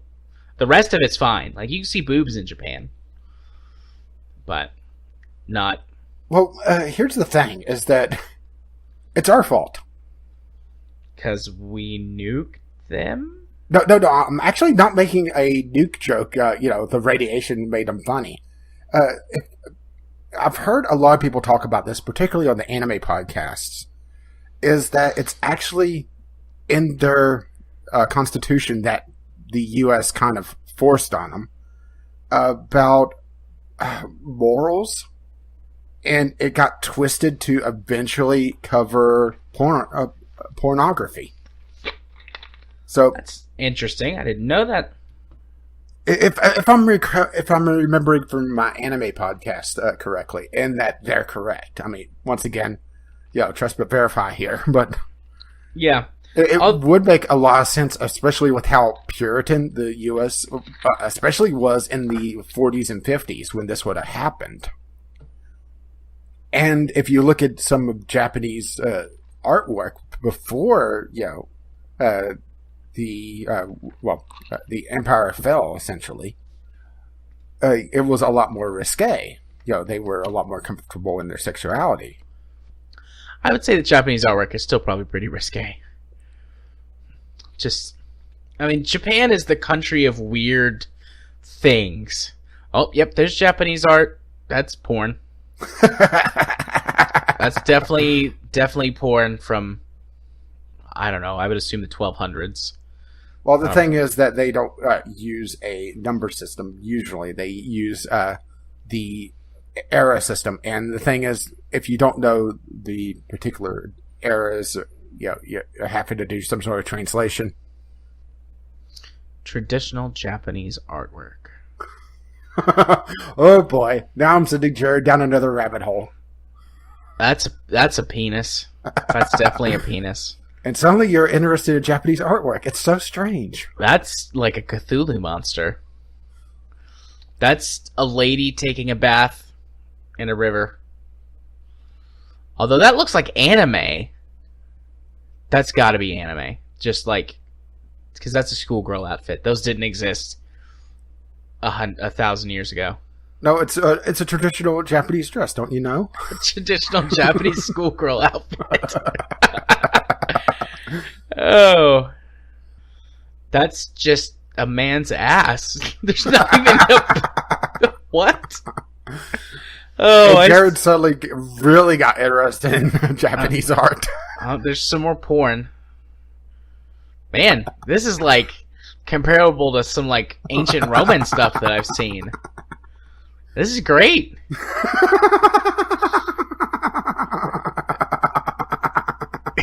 Oh, this is amazing. This is important. Let me get a link for this. Oh no. This is hilarious. I'm not sure. I'm scared now. No, it's funny. But I can't say what it is, otherwise it'll spoil it. There you go. Well, the thing is, I see it in Skype. I know. The Great Cookie Monster Wave. That's amazing. Not everything has to be porn, guys. Only most. Only most of it. But yeah, it turns out it's the US's fault. At least if my memory serves correctly. I mean, that seems plausible. We did enforce quite a few restrictions on them after after World War II. Well, technically, the Japanese army is supposed to be a defensive force. Yeah. But they try to twist is probably not the proper term, but some politicians over there try to twist the meaning of a defensive force to be more and more offensive capable. Granted, with how North Korea is acting, can't really blame them. No. Or the U.S. antagonizing Korea. But that's another matter that we won't get into. Yeah, we'll just poke Jared after the fact. And get him on a Twitter tantrum. Yeah. But the thing is that one of us having a Twitter tantrum is completely different because we're not the leader of the free world. Angela Merkel doesn't have tantrums on Twitter. Or is it Angela because she's German? Whatever. Miss Merkel. Okie dokie. Let's move it on to the next topic. I need to stop looking at Japanese artwork for now. Or at least beat your mic for a few minutes. Our next topic is Destiny 2's microtransactions include equipment modifications. And normally this sort of thing is not much more than a footnote. But the way that they implemented it seemed at least mildly interesting to me. And I don't know if there's a discussion to be had there, but I'm going to comment on it because, I mean, it's my show. So I could do that. I'm glad it's just yours. Oh, it's our show. It's 50% my show. 51%. Anyways, so the way that they're doing that is that normally games like this like put microtransactions at the beginning and let you skip to the end. But Destiny 2's microtransactions don't open up until after you've hit max level and got the end-game content. And basically they're replacing one of the old currencies from Destiny 1, which allows you to modify weapons, modify their stats and stuff. And these unlock the weapon modifications. So the thing that I thought was interesting was that instead of it being a progression-based thing, at least in the early game, you get to the end game, it's like, do you want to freely get these freely in quotes, because you're paying money for it, but get these weapon upgrades faster for your in-game weapons. Yeah, this is more of a pay to skip than a pay to win, which, from my understanding, I've never played Destiny 1 and honestly have very little interest in Destiny 2. Right, so here's how this works. It's like it's an MMO transaction, and in Destiny 1 they were called Motes of Light, and you collected them from doing the like weekly challenges and the raids and everything like that. And once a week, this special like merchant guy showed up in the hub world, and you could pay him that currency to unlock special things like really high-end weapons or weapon modifications or armors or so like, he's Balakatir from Warframe. Yeah, that's exactly what it was. And you can still earn this currency. I think it's just called like silver now, or silver light, or something like that. And they're saying that you can still earn the currency at the end of the game in the exact same way that you did before and turn them in, or you can spend money on the currency. Yeah, it looks like you're paying for silver and you get bright engrams. Yeah. Which, basing it around Balakatir, it's one of those things that it really, really depends on how they affect the grind, because this will affect the grind. Yeah. There's no way it doesn't have some sort of tweaking factor. And I know that basing it off what I know from Warframe, it is a very long and tedious grind of trying to essentially maximize your income, because there's a very limited amount of stuff that is actually worthwhile to get the currency for him. And like I said, it really depends on how this is balanced. Yeah.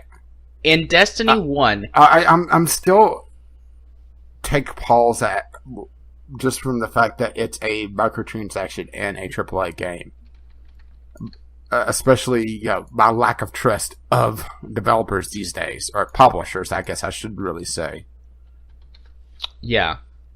I will say in Destiny 1 that if you did all of the events for the week, they had like a big weekly event, and then daily challenges and things like that. And if you did everything from the week, you would have enough currency to buy any one item in the store, and if you needed a couple of the smaller items that were like crafting material packs or like cosmetic stuff that you wanted, you could buy usually 2, maybe 3 of those if you did everything from the week. So, I mean, take that as you will.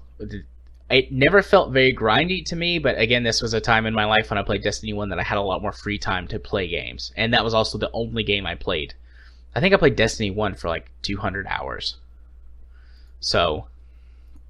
Yeah, that's where it really comes down to, is that you have kind of a skewed view of Destiny 1 because you had a lot of free time with it. Yeah, I know. I wouldn't want to do that today. And I was like all gung-ho for Destiny 2, but the more I learn about it, the more I'm going, I don't know if I want to get this game. At least not right now. Maybe in a couple of years when they have like. Well, the thing is also, right now everything is first impressions. There's not enough time to really go through everything because this is essentially MMO. Yeah. And you really, the first impressions of MMO is important, but what really depends on everything is how the end game is set up, how that content is. And I remember, this is going to go way back. EverQuest, one of the expansions, the end game actually wasn't even available at launch. All the stuff was broken on purpose to give them more time to be able to put it out. And the thing is, the head raid groups were trying to figure out this broken content to access a zone that didn't technically exist. And this was before, the idea of how World of Warcraft handled things and had content upgrades during the expansion to add in new content. So, it's one of those things that how is everything structured? Is everything functioning? Yeah. Well, I bought into Destiny 2 day one. Destiny was probably the last game that I bought at launch. I mean, that would have been several years ago, but. Well, no, I guess I did buy No Man's Sky at launch. But before that, Destiny was the last game that I bought at launch. And I mean, I played that game for weeks. And I checked back in with the first couple of content expansions as well. Because I bought the. Whatever it was called. I don't know. One of the special editions that had all of the first few DLCs. So like, before they were called season passes, it was basically the season pass. Because I don't think season passes started being a thing until a year or two ago. And the first Destiny's what? 3, 4? It's a couple years more than that. It's just it wasn't really included with the deluxe editions until a lot more recently. Yeah, well, it was the digital deluxe edition of Destiny. So, and I mean, I really liked the game. I had problems with it even then, but overall, I really enjoyed it. As far as console shooters go, it was probably one of the best ones I've ever played. That's maybe the main reason that I want to play Destiny 2 is just to see how much better that game is with keyboard and mouse. Because if they had such a refined system for dealing with a controller, it would have to be either amazing or utter garbage. Like, it would be one extreme or the other. Like, they designed it so much for a console that was fucked up for keyboard and mouse, or it would just be amazing. One of the two. Have you seen some of the stuff coming out about the PC version be able to activate the aim assist? No. For a controller? Oh boy. A couple people figured out during the beta that they were able to get their essentially mouse to act like a thumbstick. And were able to trigger the aim assist, and it has some amazingly strong bullet magnetism. Yeah. And combine that with a mouse, mouse-like movement, because it's not true one-to-one mouse, because it's handling it like a thumbstick. There was a couple of videos that was just this guy just hitting headshot after headshot after headshot. With some of his shots, the crosshairs being nowhere near the person. So, yeah, they need to well, assuming that they fixed that, because once again, it is in the beta, or was in the beta, but it's also the flip side of it is that this is a beta more like stress test than everything. Yeah, well, I mean, isn't Destiny released in some regions? I think it's out now. Fire the Blizzard launcher and find out. Battle.net app. Blizzard Battle.net. Blizzard. Yeah, Blizzard Battle.net. Watch, my connection's going to take a shit because it's going to be downloading something I didn't realize. Yeah, which honestly I prefer my Blizzard's M&Ms. Well, it really depends on the monthly flavor. Because sometimes there's a good Blizzard monthly flavor, and sometimes it's utter shit. I imagine, next month is going to be some sort of pumpkin thing, which, yeah. It still says pre-purchase now. So probably not in your region. Yeah. Probably not in the United States. Which is interesting. If it's not... Usually US, if they're going to do staggered releases, unless it's a Japanese game, the US gets the first release. Let's see what Destiny 2's release date is. September 6th. So I guess maybe they just had like staggered like launches. Well, technically it is the 6th. Yeah, well they did like maybe they're doing like staggered launches to keep the servers from being bombarded for downloads. Yeah, but this is an Activision game and it's on Blizzard's Blizzard Battle.net. So, it's kind of expectation that the servers go. Yeah. I clicked on pre-purchase now because I wanted to see like what the different levels were, and I'm getting an error.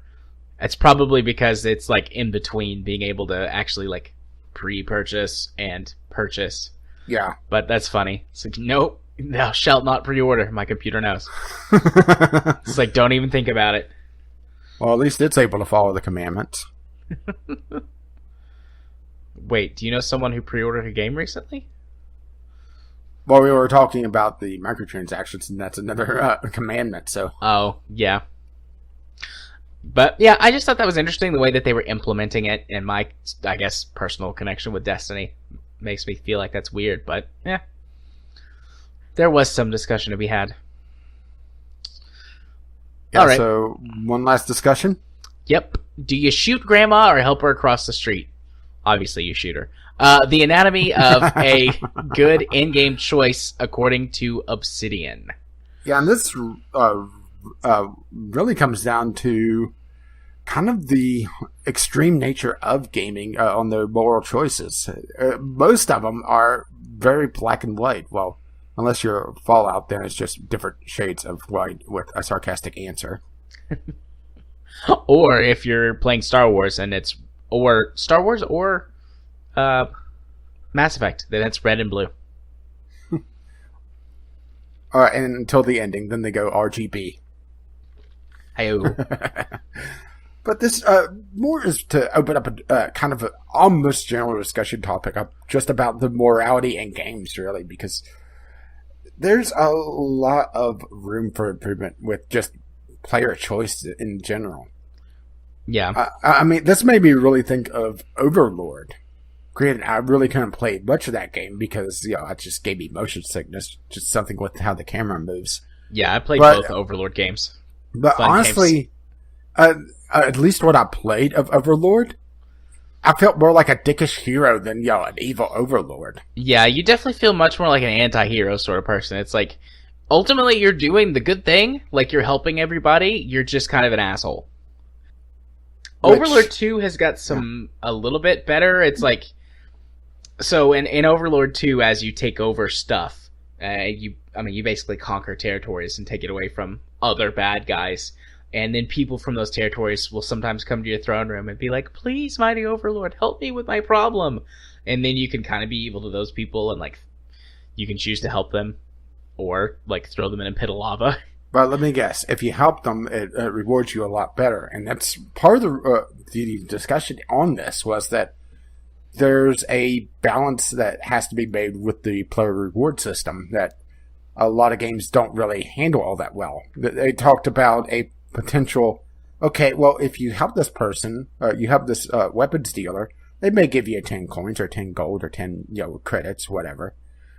But if you kill them, you get their entire stock, you get all the money that they have, and it makes a lot more sense to be kind of a dick. But it doesn't have really any repercussions because it's just one NPC in a world of, that doesn't really care.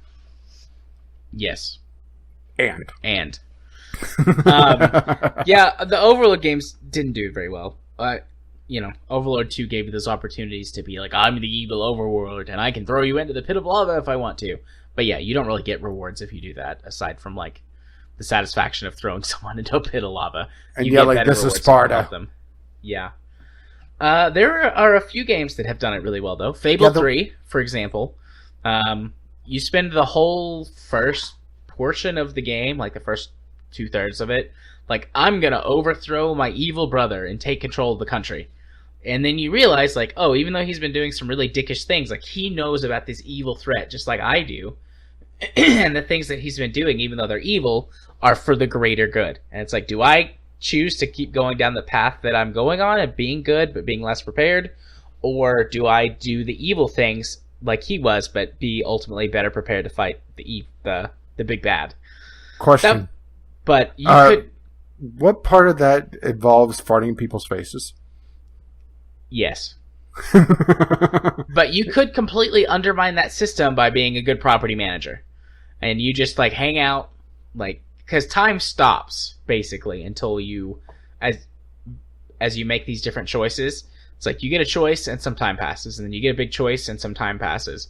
And you get a little bit of time to just, like, run around or do whatever before you have to make the decision. And you can just hang out for 2 or 3 days, like, leave your game running overnight for a couple of nights, just collect all the gold from all of your real estate that you have, and then you can just pay for the army yourself. And then if you want to be good, you can do that and have no repercussions for not, like, forcing people to join the army or repossessing their land so you can use it for whatever needs. So yeah, but that's more of a story gameplay segregation problem than really a moral choice problem. Yes, but I mean, they gave a good presentation of it. And it's like, like, these choices seem bad on the surface, but not everybody knows everything, and you do. Well, from what I recall of what I played, the first Witcher had some really interesting shades of gray choices, and also choices that seemed good on the surface that had some repercussions later on. The one that I could recall offhand is the elves stealing the food in the first act. How it changed things later on. But granted, The Witcher is probably one of the better options for player choice and kind of shades of gray morality. Yeah. I've said this before already in the last few episodes. Like, Mass Effect Andromeda does this system really well. Like, there is no moral system. Just people react to your choices. And it's like, if you do something that people think is more bad, they'll comment on it. And if you do something that people think is more good, they'll comment and react on it. And people change their attitude towards you based on how you respond to them and how you handle situations. And there is no morality meter. You just are the character that you play, and people treat you, for the most part, appropriately. And I like that the best, probably. They do that well in Fallout 4, too. Like, certain characters, like, there's certain characters that are just, like, inherently more, I don't know, bad guys. Like, there's a character you can get she's basically an outlaw, and she, like, if you do things that are, bad, quote unquote, she'll, like, be like, yeah, that's awesome, let's do that, steal that shit, or whatever. But then if you do things that are nice and you help people out, she's like, what are you doing? You could have totally looted, like, gotten more reward, or you could have totally, like, mugged those guys, and they were defenseless. And there's other characters that respond in different, in other ways. So that's, I think, a pretty good way to handle moral, this whole moral system in games and make it feel more natural. But it really comes down to what Obsidian was talking about was more just, okay, well, you could be this or this, but nothing in between. The example they gave, shoot grandma or just help her across the street. Yeah, and because it's a video game, you obviously shoot grandma. Of course. Because don't you know that she's actually the evil overlord behind everything in disguise because she's related to the protagonist? Video games. Logic. Duh. Yeah, I like two choices that don't really have an inherent right answer. Like, for example, I've brought this up before too. In Mass Effect 2, one of the side loyalty missions for Legion, the Geth, which is the robot people, if you've never played Mass Effect, there's like they've splintered off into like various factions, and one faction worships the Reapers as gods. And so you go on a mission and you go to this facility where that they have one of their hive minds, and there's like millions of Geth living there, or like millions of Geth consciousness living there. And when you get to the end of it, you've got two choices. You can either destroy the facility, which will kill 9 million Geth, or you can inject a piece of code that basically makes them give up their belief system. And then they come and they help you in the battle later, in the third game when you fight the Reapers. And it's like, that's a choice that doesn't really have a right answer. Both decisions are shitty. It's like, I commit genocide, or I basically brainwash this group of individuals to come help me. And the game doesn't like punish you for whichever choice you make. Like, everyone accepts, it's like, you know what? This is a shitty decision and you had to make a choice and you did what you thought was best. You know, I like stuff like that as well. You can't have too many of those. They talk about this somewhere in the article. Like, you can't have too many big choices because you get fatigued trying to make those choices. Yeah, true. But when you do use them, when you use them properly, they can be amazing if they're done well. And I think that's an example of games doing that well. Well, what about the morality of Shepard saying that every shop is his favorite on the Citadel? You know, that's something that nobody ever comments on in the game, but I like to think that Shepard is corporately minded. He's fiscally minded. He wants all those discounts. They should have just had it where one of his armors just has all the different logos from the different stores. That would have been amazing. Corporate Shepard. A sort of mystery men. Remember? Now I'm blanking on the actual hero's name, but you know, the kind of this main superhero that gets kidnapped in that movie. His super suit had all his corporate sponsors on it. I don't remember that. It's been forever. I have seen Mystery Man once before.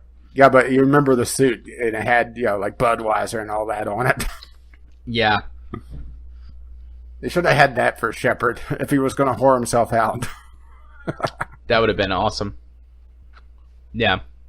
But the flip side of the problem is that, you know, if you have it where these moral choices lead you down very vastly different roads, you know, how could a developer really set that up and make sense, especially in a game that has a lot bigger graphical fidelity? I mean, granted, The Witcher was able to do it, but they kind of splittered things off rather starkly. Yeah. I mean, but to have something more general, you know, have something more fading into the background. Maybe it's just the fact that it doesn't make a lot of monetary sense to spend all that time on something that, if you do it right, the average gamer wouldn't notice. And maybe that's part of the problem, is that if you have a really good moral choice that has a hidden thing going on in the background that changes the story, it's a lot easier to see shoot grandma or help her across the street and not go get her a bus pass. Yep. Give grandma a bus pass. Multi-pass. Use it early, Lou. Yep. I like morality systems in games, just in general, overall. I like morality systems in games when they're more than just you're Jesus or you're the devil. I like games that are a lot more nuanced And I like the way that a lot of modern games are going with it. Having not necessarily a system, just the characters respond to the actions that you take. And that's how I feel about that. That's all you got to say about that? Yep. How do you feel about morality systems in general? And then we'll move on. I prefer at least some situations. Granted, you can't have every choice be, there's no right or wrong answer, but I do like to have, at least one or two big choices, have it where there's no clear cut, okay, if you do this, you're a dick, or if you don't do this, you're a dick. I'd much rather have it where there's a hidden consequence of a shade of gray choice, if that makes any sense. Yep. Something like how The Witcher handled it. I think it's probably the best description of it. Where it's, you make a choice early on and it changes things later, but it's not actually obvious what it does. And I think that's probably the best choice for me, is that, something that doesn't feel, okay, well, if I give this person, $5, they're going to go buy crack.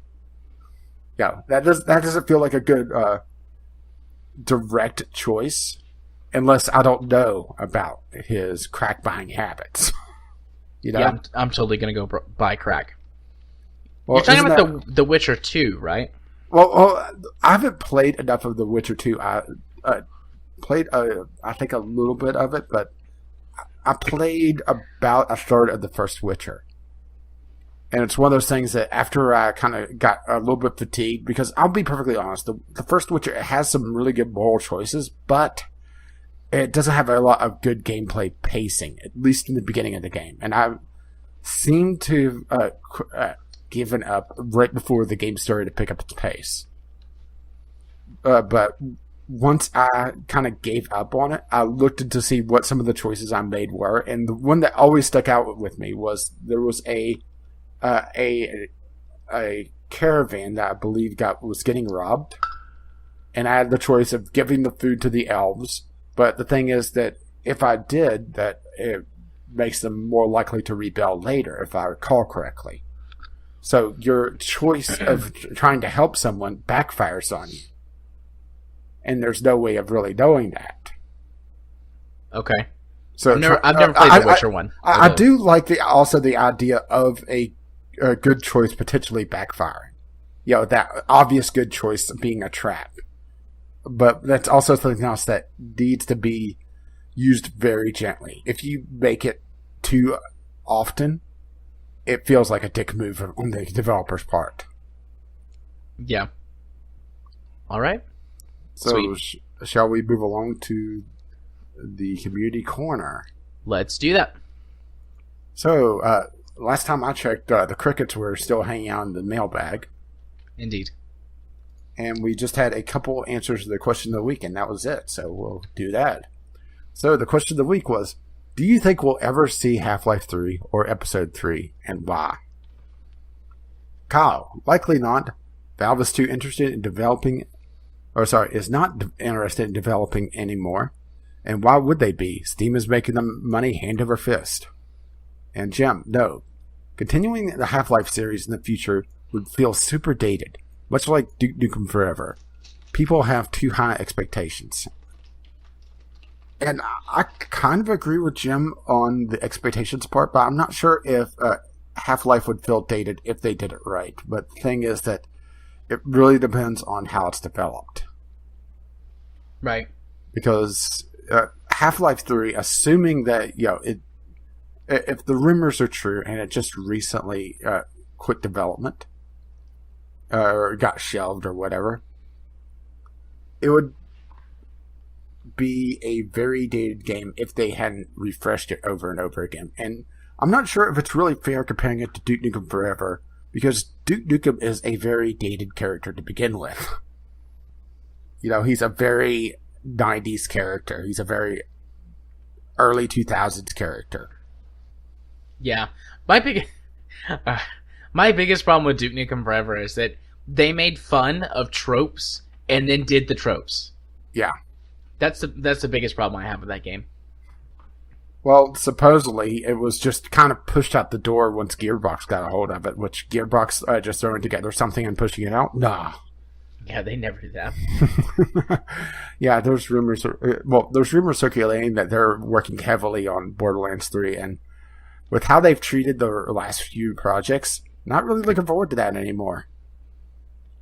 I mean, granted, this was also before burnout on Borderlands 2, but Borderlands 3 has potential to be a full MMO with the way they ended Borderlands 2. Yeah, I'd be happy with that. But the thing is that I'm not sure if I trust Gearbox to develop it properly or market it properly.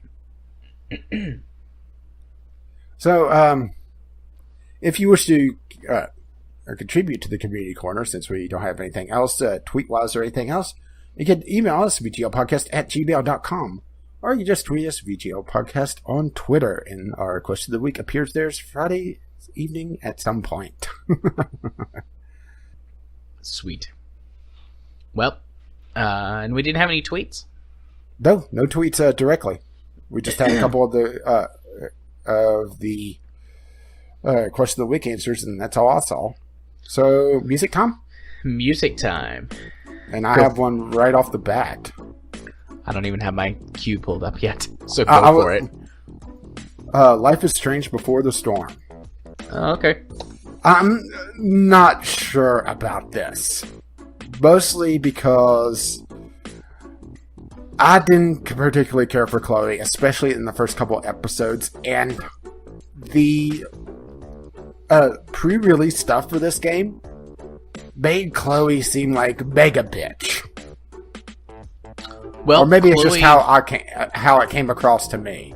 I mean, Chloe was kind of a bitch, but maybe she has some sort of character growth during this, but the fact is also that it's a very it's a truncated series. It's one of those that I am watching it to see how it goes, but it's not something I want to dive onto right away. But since we really did like Life is Strange, I want to see where it goes. Yeah, and I specifically fell in love with Chloe, so I mean, I did choose to let the world burn to be with her. So yeah, and I also have a second one right off the bat: Rock of Ages 2. Bigger, bolder. I really liked Rock of Ages. It's sort of a Monty Python tower defense bowling game. It's a weird concept. You are Syphilis, who got tired of rolling his rock up the hill endlessly, only to see it roll back down. So you decide to take it out on Hades. And it turns into a pseudo tower defense game. I'm surprised that you never played this. Do I? I might have the first Rock of Ages. I'm not sure if I do or not. If you don't, I would suggest checking it out, or checking this out once it probably goes a little bit cheaper, because you may not want to dive right onto a $15 game. It's outside your impulse buy range. Yeah, I do have the first Rock of Ages. I just quickly typed it in the search box, and it's green, which means I have it. But have you played it? I have not. It's always been one of those games that I'm like, yeah, I'll play this when I have like an afternoon, and then I never do. I always play something else. Yeah, I would suggest trying it out, especially since you like your tower defense. Yeah. Since it essentially goes into rounds. It has the tower defense portion where you're putting up your towers and trying to block the enemy boulder from reaching your gate, or at least damaging it enough and slowing it enough so it doesn't impact as heavily. Then, once your boulder's ready, you take control of it and roll it down the enemy side. And you're essentially on both sides of the tower defense at once. Yeah, that was the first one, too? That's the first one. That's the first one. Okay. Yeah, and there's also boss fights like One of the fights, you fight a giant version of Michelangelo's David. And you're just going through history fighting different historical figures. And some of it seemed, and it has a Monty Python style of cutscene where it's all the cutouts and they're just dancing around. I'm talking, the in between the Monty Python where it's the classical art dancing around, that sort of thing. Okay, interesting. Yeah, go play Rock of Ages. So, do you have one? Yeah, Impulse of War. It's super weird, generic, almost mobile-sounding name, but it looks like, shoot, what's the game that's like Cross Out but robots and, yeah, it looks kind of like that, but it's an early access. Oh, it's free to play. Early access, free to play. It's just got a different art style, a little bit less cartoony, but still sci-fi. Where's the right place on the sheet? Here we go. I don't know. Looks kind of nifty. Not great. It's got like middling reviews and a low player base, so it's probably not going to last. But yeah, really. It looks alright. I ended up I'm getting all the good choices or all the interesting choices. Quake Champions just popped up, and this is. I'm not sure how this is going to do because it is a buy-in to. I think it's going to go free to play eventually. But it has a very low player base right now of, well, today's peak was 1,300, but right now it's 500, with the all-time peak of 2,300. It's essentially arena shooter, but they're trying to put in some hero shooter elements as well with different classes. And I'm not sure how it's going to work out overall. But it's an interesting experiment, and at least they're trying to do arena shooters. Granted, this is a $30 game, or at least for the Champions Pack. There's no way to play it free to play just yet. Let's see. During early access, the Champions Pack is launching at a discounted $30 price, mind you. Early access players will get exclusive early access skin, blah blah blah blah. So eventually, it will be a free to play game. So I think. But the thing is that it will also be grindy as hell to unlock those champions. Yeah, I'm sure. They're kind of treading on thin ice, huh? Yeah. But yeah, at least Quake is back, but we'll see how it does. But it's one of those things. Saw it pop up, had to add it. Yep. So my next game, JCB Pioneer Mars, which is basically a survival crafting game, except for you're on Mars. It's the Martian in the game. Basically, yeah, the Martian in the game. Yeah, I'm pretty sure I have that on my wish list. Yeah, I just added it to mine. I've seen this on Keymailer. I think I requested a key. I had to have requested a key for this on Keymailer. Yeah, I know I did. Like, this is my kind of game, as long as it's not garbage. Like, this is my kind of game. It's got mixed reviews, so I don't know why they're mixed. Yeah, well, I got another one that's interesting. I'm not sure how good this is. It really depends on the community. Comedy Night. This was also on consoles for quite a while, but it made its Steam release. It is essentially a game where people join a chat room and one person's up on stage telling jokes and you could heckle them. And it's all community driven, so the person on stage is a person telling jokes or talking on stage. The thing is that it also comes down to just how well people are trying to make effort for this, because it seems like on console it actually did fairly well. It's just on Steam there's a lot of people complaining about people just going online finding Hitler jokes. Yeah, that sounds like my worst nightmare. I'm not a very sociable person. I have some pretty major social anxieties whenever it comes to things like that. This is just one of those things. It's an interesting concept, and I applaud them for that. Yeah. So I got one. Frostpunk. This looks like a city builder, but you have to survive in an icy wasteland. Kind of, it looks similar to... Damn, I just can't remember game names tonight. The Banished? Is that it? It's like the medieval survival game, and it's like, it looks kind of like a steampunk version of Banished, which I like. A steampunk is a genre I like, and Banished I thought was a decent enough game. So it doesn't even have a release date yet, so who knows when that's coming, but looks pretty neat. Put that on my wish list. Yeah, I'm just scrolling through the rest of my Discovery queue. It was front loaded this week. Yeah, mine was at the end. I've only got one more left. What is this? I thought I had this before. Loading screen simulator. I mean, that's bullshit. I'm not putting it on the list, but I could have swore I'd had that one before. I tweeted out about it. I guess that's where I saw it. It's one of those things like, what the hell? What is this? This looks nifty. United Tactics. It's a turn-based World War II combat game, but it's got like little pixel arty designs, or pixel arty graphics, maybe sort of inspired by Advance Wars.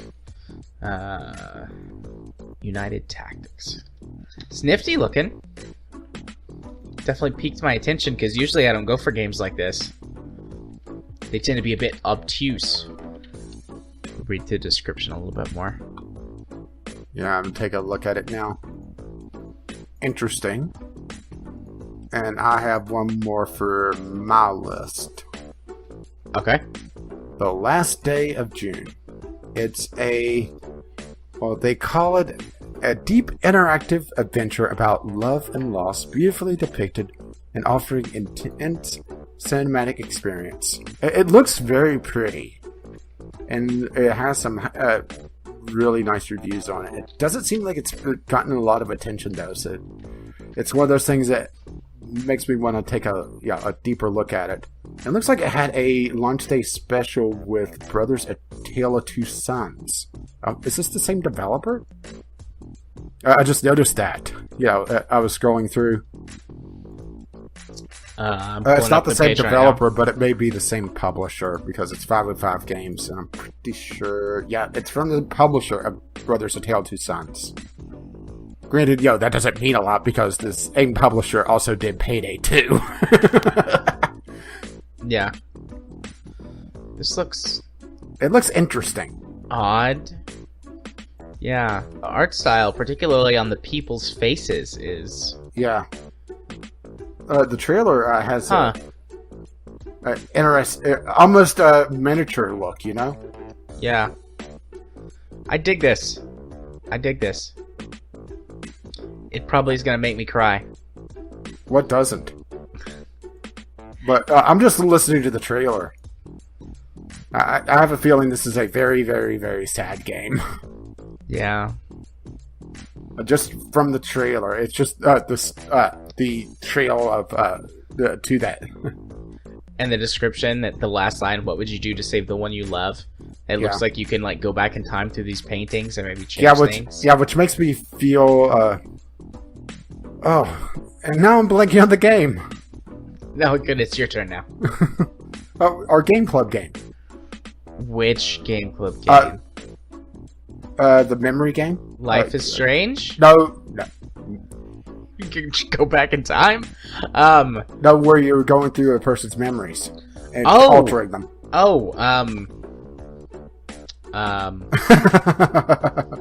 Fuck. To the Moon. To the Moon, yes. It's one of those games that, unless you remember the actual story, it doesn't make a lot of sense, the title.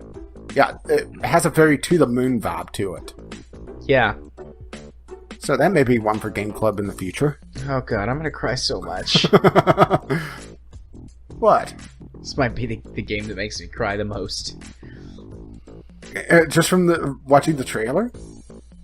I already feel sad watching the trailer. And it's got a really pretty, thoughtful, sad soundtrack. At least on this one trailer that I'm listening to for just a moment. It's like a sappy song. Yeah, I'm gonna cry so hard. Well, it's on the wish list. I mean, granted, it is a little more expensive than Brothers of Tale of Two Sons, but we'll see how it goes. And like I said, it looks like it's not getting that many players, so which is a bit sad. Ballpark, according to Steam Spy, total owners somewhere in the 2,000 to 6,000 range. Granted, it just came out about a week ago, so I have a feeling this is one of those games that will become has a potential of becoming like a cult hit. Assuming that it's good, that's the thing, is that I have no idea. It's just no idea just how it is, but it looks interesting. Yep. Well, that's my list. And we're gonna have to make Jerry cry in the future. I'm sure I'll cry, and even in my XCom recording. Some of those tears will be because I'm so angry, and then some of them will be sad when someone dies. I don't know what I'm gonna do if you die. I'll probably just if you're the VIP, if you die, it's game over. Aww. And here I've killed you how many times now? I'll give you a nice grave. And, and probably whoever put you in it will carve you puking or something. You actually haven't came up in Bitter End yet. I've only killed 2 people so far. That's good, I guess. 2 people in 20-ish episodes. Well, that's what I've recorded too. I'm trying to remember what I just released. Matter of fact, my last one literally just came out. But your uncle's dead. Oh no, my uncle. Yeah. So he has that going for him. Which is nice. Yeah. That's my list, though. Was that your list? Yeah, that's my list. Last day of June was literally the last one. And I did pass up a couple things that looked somewhat interesting, but I was starting to fill up my Discovery queue quite a bit. Yeah. But then again, it's weird. I'm a hard ass when it comes to my reviews, but I'm more lenient to, that looks interesting. Yeah, that looks neat. Let's go for it. That looks interesting. Let's rip it apart. Yeah. And speaking of going for things, now I'm going to go for the part of the podcast where I go first. See how I did that? See how I pulled that off? What's coming up on my channel? Well, there is Divinity. And like I said, I'm going to start recording XCOM this week. Probably, the first episode will be easy, because I'm going to talk about my specific rules and the mods that I'm using. And that'll probably be the entire first episode. So you should expect to see that. Are you going to steal my idea and make it episode 0? No, I could do that. I wasn't going to, but I'm probably going to now. That episode should definitely be coming up this week, because that'll only take probably 30 minutes to record, and there won't be any real gameplay, so easy squeezy lemon peasy. And then starting this in the next week, I'm gonna start recording that pretty heavily, and I'll do it like how I do usual things, probably do chunks of it at a time. I might release it a little bit more piecemeal so that it'll last longer, but given the way that I'm able to record, it'll be huge chunks of recording, and then huge chunks, and then it'll come out when it comes out. So that's how that's gonna go. Be looking forward to that. I know I am. And like I said earlier in the show, but in case you've forgotten, if you want to be in and you want to design your own character, you can send me a character design. If you have XCOM 2, you can just give me the link to your exported file, and I'll download your character. If you want to be in but you don't want to create a character, just send me a message on Steam or Twitter or whatever, and you can find out where to do those in just a moment if you don't know already, and I will put you in the game. Like I said, my roster has 17 VGL people in it right now, and then I'm up to about 30 characters total. But I'll take some more. I'll expand the amount of characters that I have, so it'll be harder for me to die. And if you want to see that stuff, you can do so on my YouTube channel by searching for Gaming Psychologist on the YouTubes. And I would love it if you subscribe to me if you like what I do and find it interesting. If you want to follow me on Twitter, where you can see me tweet about all kinds of things. Haven't done very much tweeting since I've been sick the last couple of days, but I'm sure that will return. Weather issues and politics will once again rule my Twitter feed, but other things will be in there as well. You can do so, follow those things at JMA4707. Even if you want me to stop, feel free to follow me and then come yell at me for talking about politics too much. That's fine too. I still get the Twitter follower either way. If you want to stream games on Twitch, you can do so over at twitch.tv/jarthur4707. Did we put a link to the Twitch I didn't schedule last in the week show notes? because I need to rebuild my my template. I needed to do a complete rewrite, and it was a little too late for me to do it. I wanted to not have just word salad. Okay. That is fine, but we should definitely get that in there soon. Oh my! Yeah, I've got a schedule of games that are being streamed now. This week's game on the schedule is World of Warships. And next week? I don't remember. I'll have to go look. I was going to pull it up right now, but pretty sure it's Rocket League. I think it is. But I'm considering bumping those back an extra week and putting Crossout on the list sooner. Put it a couple of weeks. Yeah, I do it for a couple of weeks because I know Ghost Shark is into it and he asked me about it, and I want more people to participate, so give them some more time to play with it. Well, we actually want some listener participation in Game Club for once. Yeah. We haven't had that much in the last few. It makes me wonder, what we should do with Game Club to try to change it up. Yeah. Yeah, that's a good question. Give us some feedback about Game Club. But I'm looking at the list, and I'm just making an executive decision that the next 2 weeks are going to be cross out, and just bump everything else on the list down. So no World of Warships this week? Yeah, no, that's just going to be cross out. I'm changing that on the list right now. So it goes to room. Got it. Yep. Well, considering nobody showed up for Paladins. Yep. Yeah, so this Friday is going to be crossed out. That is September the 8th.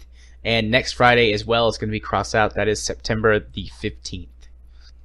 So enjoy that. And that is twitch.tv/jarthur4707. If you want to be my friend on Steam, my username is jarthur4707. I accept all friend requests and chat with all the people who want to chat me up. So far, you all have been lovely, lovely people. I haven't had any new friend requests in a couple of 3 weeks. So somebody send me a friend request. And if you do, and want to let them know exactly what episode of the podcast you're coming from, the password for this week is gluttonous. Gluttonous. All right. Just because AAA, it felt like a good word, Fair enough. And I have the best words. The very best. And I could just hear that eye twitch. I could hear it.